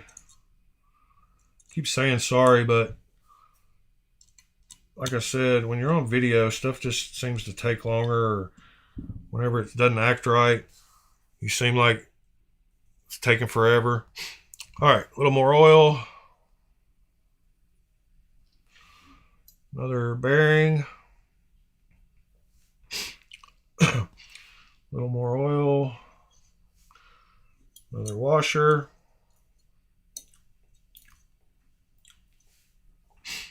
And we are back together.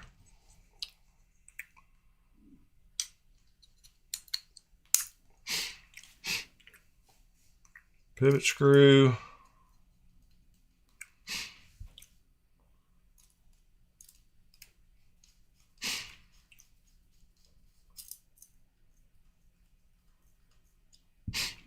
And the only body screw.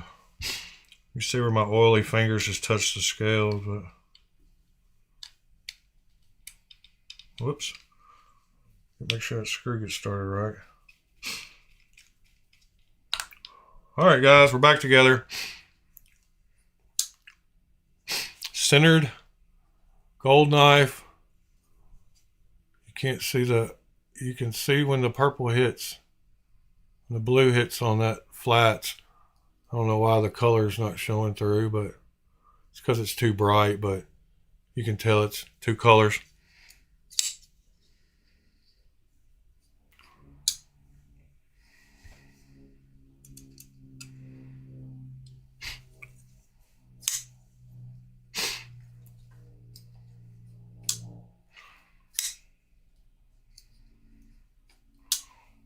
Let's see, centering is perfect. Just needs to get worn in.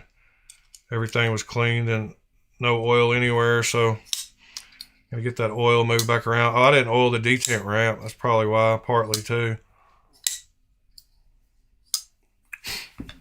All right.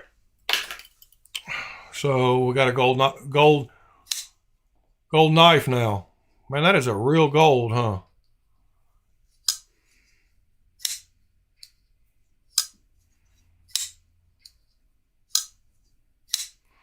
Get that oil.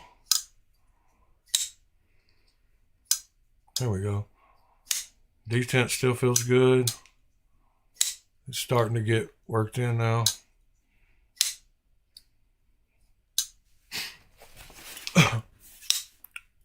That is a gold knife. Now the action's getting back the way it was. Thank you, Nick. Can you see the blue?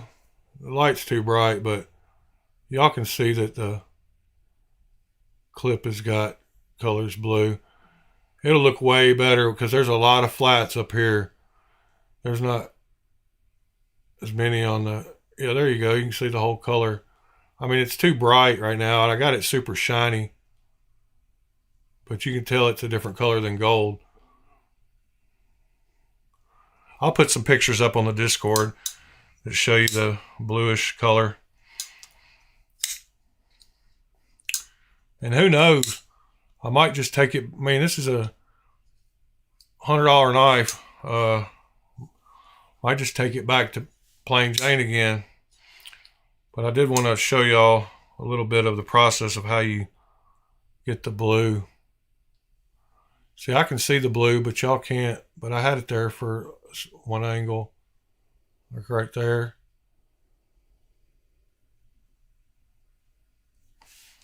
Yeah, that blade's nice. And that hollow grind is nice on it too. And it's super sharp. It's 154 cm. 154 cm. It's like a 60 to 61 HRC. That's a heck of a gold knife. Looks like a bar of gold. That was 55 volts with my power supply, so I know how to get that gold. Let's turn the light off and see. Kind of gold.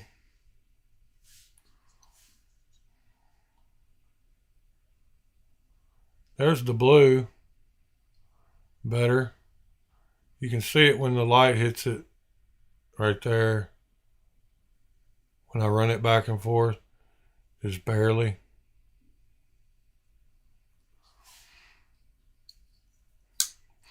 Well, all right, guys. I think I'm going to end it there. I got to go help my daughter today at her house, so I got to go to Lowe's and Home Depot. Hope y'all have a great Saturday. And if you don't tell me about it. Because I did my part.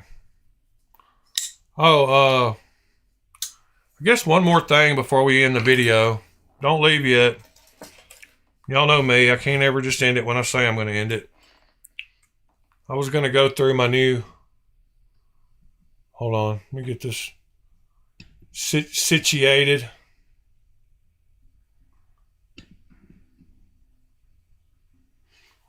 I was going to go through my new case I got.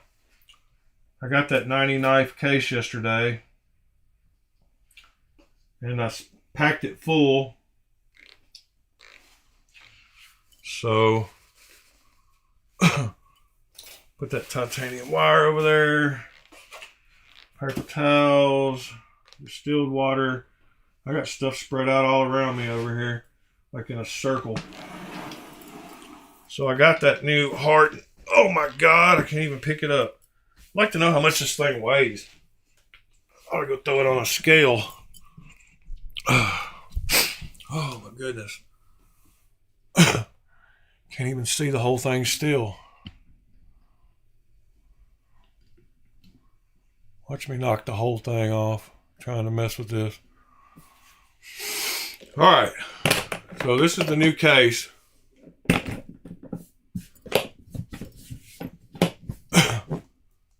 And these are all of my nicest clones. Let me get the light over here.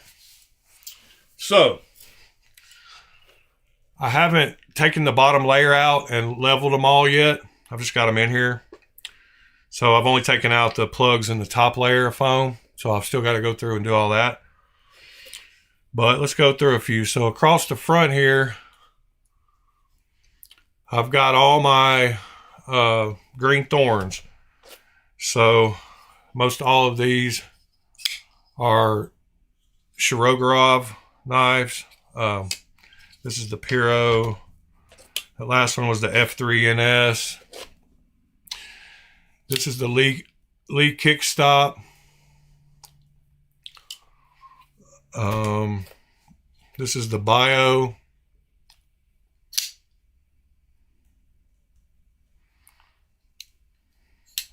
Butter action. This is the Pola something. Crazy knife.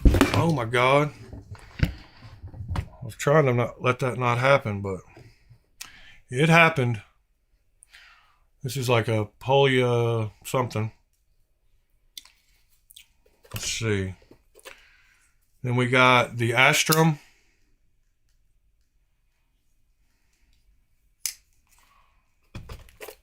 Then we got the Neon Zero, I believe.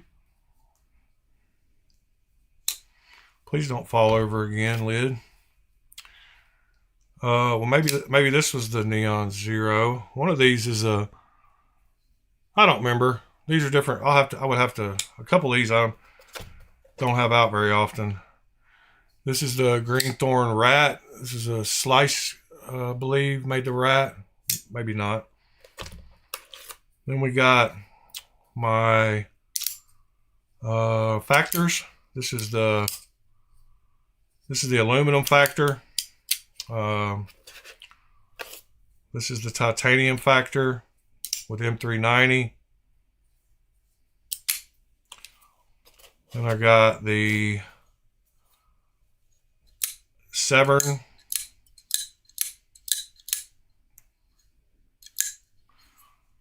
Then I got the 8 with the milling.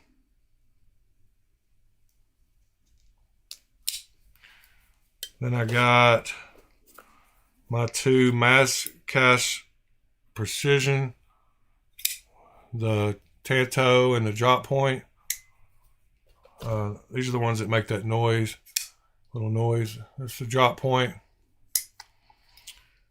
Then I got my Ray Laconico Jasmine,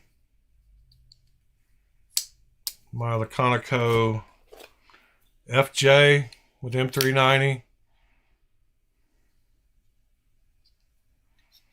This is on washers, so. Then I got my Snex Buster with the custom Dr. Doom, Anno. Then I got my Grimsmo Norseman. Another super cool milled knife. Then I got my Rask in M390. Super cool milling on it as well, as you can see. Then I got my Haptic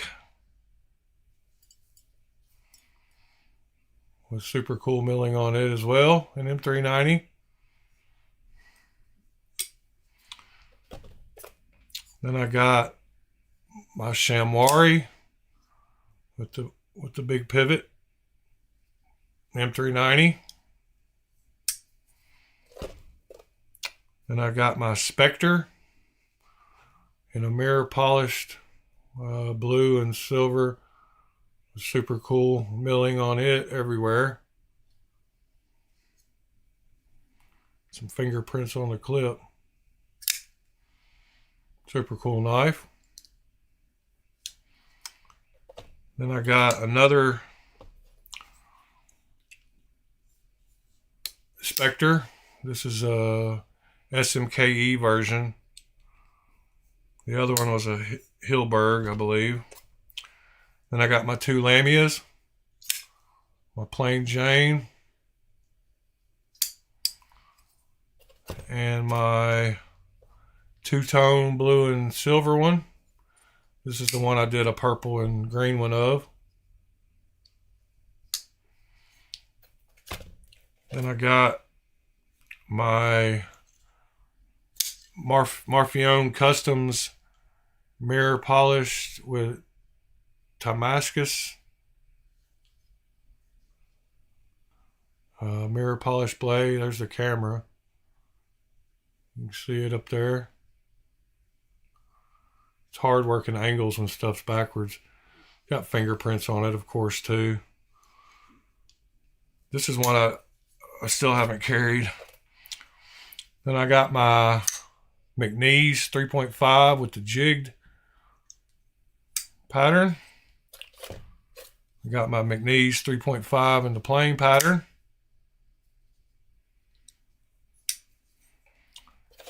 I got my McNeese 3.0 plain with a drop point. I got my McNeese plain, Tato 3.0. I got a Crease Duke. This is not a replica. I don't know why I put this one in here. In fact, I need to get it out of here. I've got my Squirrel Master,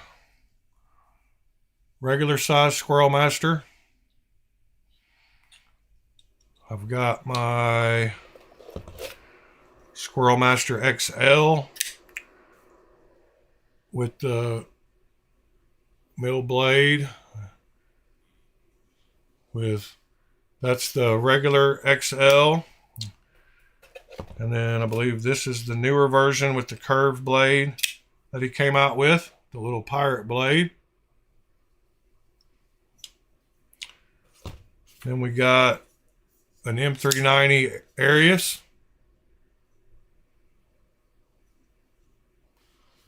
Says it down here on the flipper tab, M390.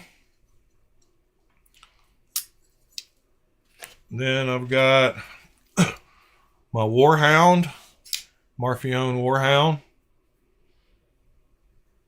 Cool knife, big beefy knife. Then I've got my Satori, Custom Knife Works Satori. Crazy blade grind on that one.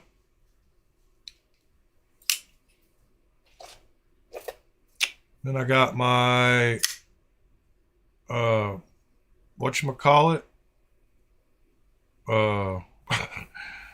Having a brain fart. Y'all know what this is. It even says it on there. Man, what knife is that? I don't know. First one I forgot. Then I got my RFT, my Russian folding Tanto, another Shirogorov knife. Then I got my Paisan. All right, let's see what else we got. We've got my SBSP or SBKF, Marfione and Borka customs. Got another one of their customs. This is either the SBKF or the SBSP. I get confused at which one is which. This is the other Marfione and Borka custom. Then we got the Rosie XL in dark. We got the Rosie XL in light.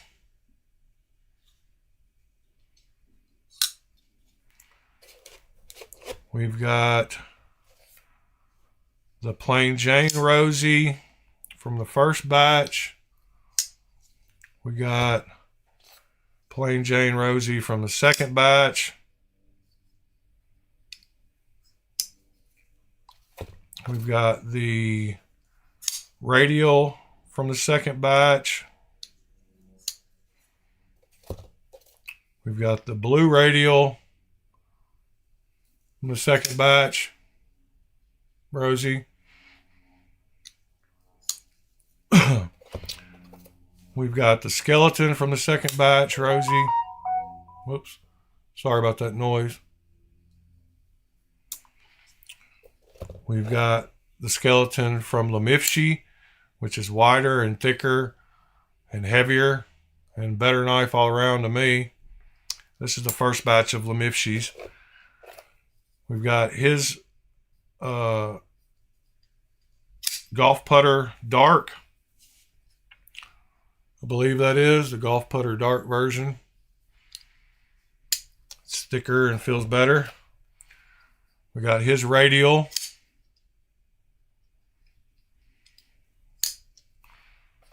Then we got the golf putter light, Rosie. Then we got EMP EDC relative, M390. The EMP EDC nimble, M390.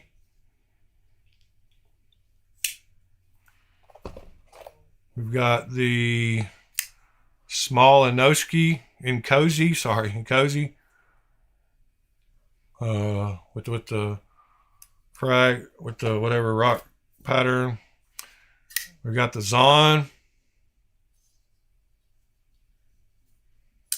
We've got a couple of the, I guess they're the large Sabenzas. Actually, I think that's like the two different blade shapes of it.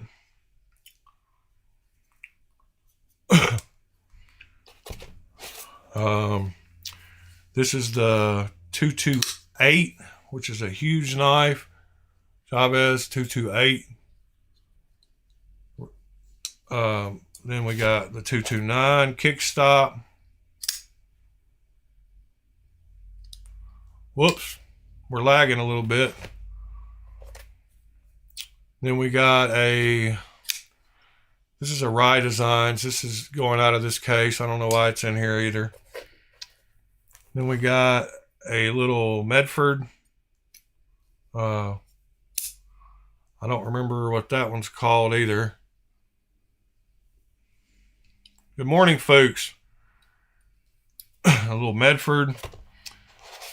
Then we got the dock, titanium dock, Marfione. Then we got the titanium SOCOM Delta.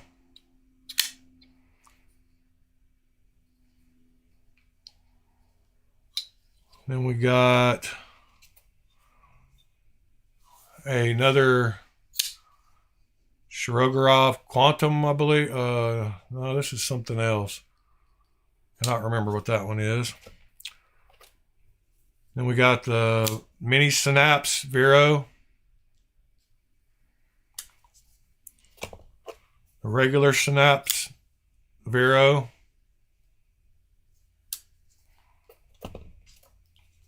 The Duckling.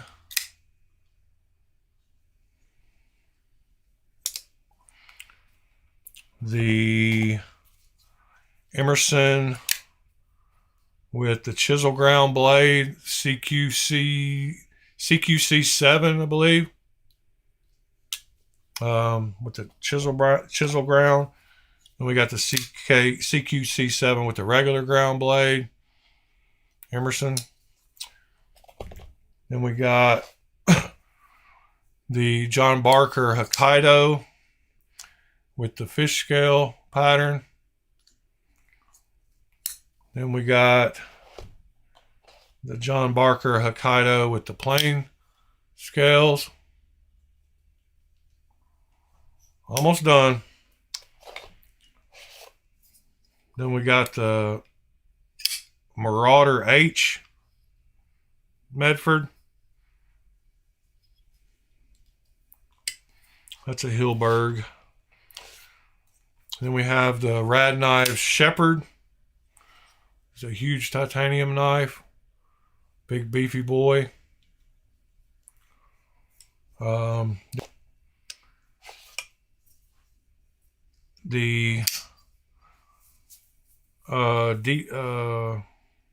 DPK. Dang it! What is the name of this knife? I'll think of it here in a second. Then we got the Skyke Rogue Shark. Another huge titanium knife. The crazy blade on it. Then we got the Spy Maitu. Lion Steel. And Spyderco. Then we got the Slice Bowie.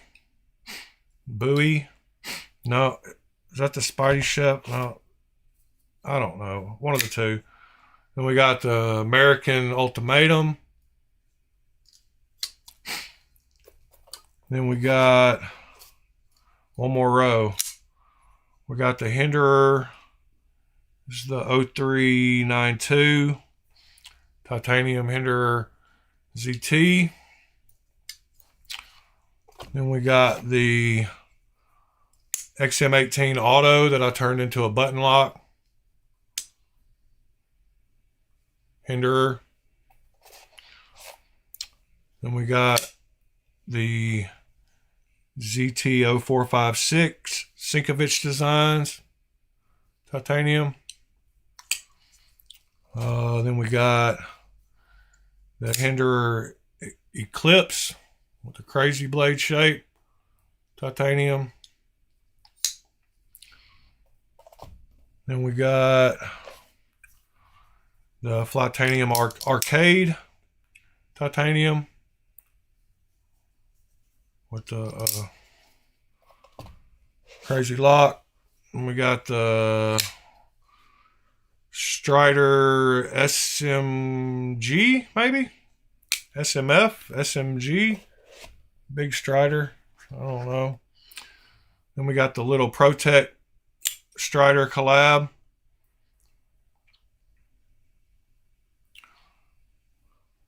Nick, you're still here. That's for you. Then we got the Dr. Death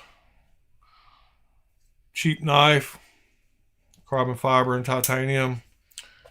And then last but not least, we have the Amphibian Microtech. So I was able to round up and gather up all these and get them in this one case. I still got to do the different levels of the foam to get them all even and stuff, but that'll come another day. Let me close this and not knock it over. Hold on, let me stand my light back up. Figure out what's hitting. what they hitting for. As you can see, this foam has not given much yet. Oh, but that is that new box. Got a bunch of knives out of the way. Oh. All right, guys. It's been 2.5 hours. I got to get out of here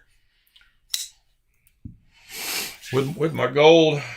I'll be carrying that today, and I'll be carrying my integral Tucson.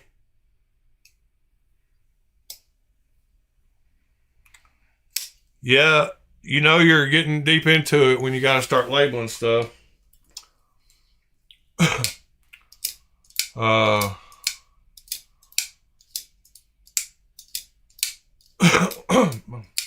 I got most of those.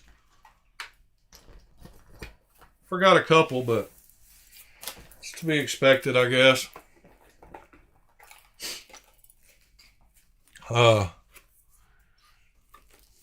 Fuchs, check out my Cortex XL. Just did it in gold today on the video. It was titanium yesterday. The clip is in blue and gold. You can see it there in the light a little bit. I'm going to do the whole thing at two-tone, like a blue and a gold. That's definitely gold. Scott, good to see you, buddy. We'll see you tomorrow. I love this knife. This is one of my favorites.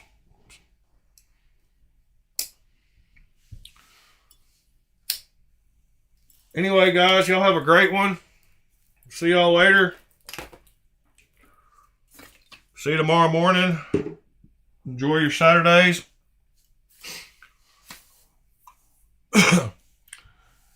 Yeah, it's definitely gold. But it's two-tone blue on the clip. You can see it there. The whole knife's going to be like that when I get done. Maybe. I don't know. We'll see. Might end up two totally different colors. Yep. Y'all have a good weekend. If y'all don't see you tomorrow, everybody have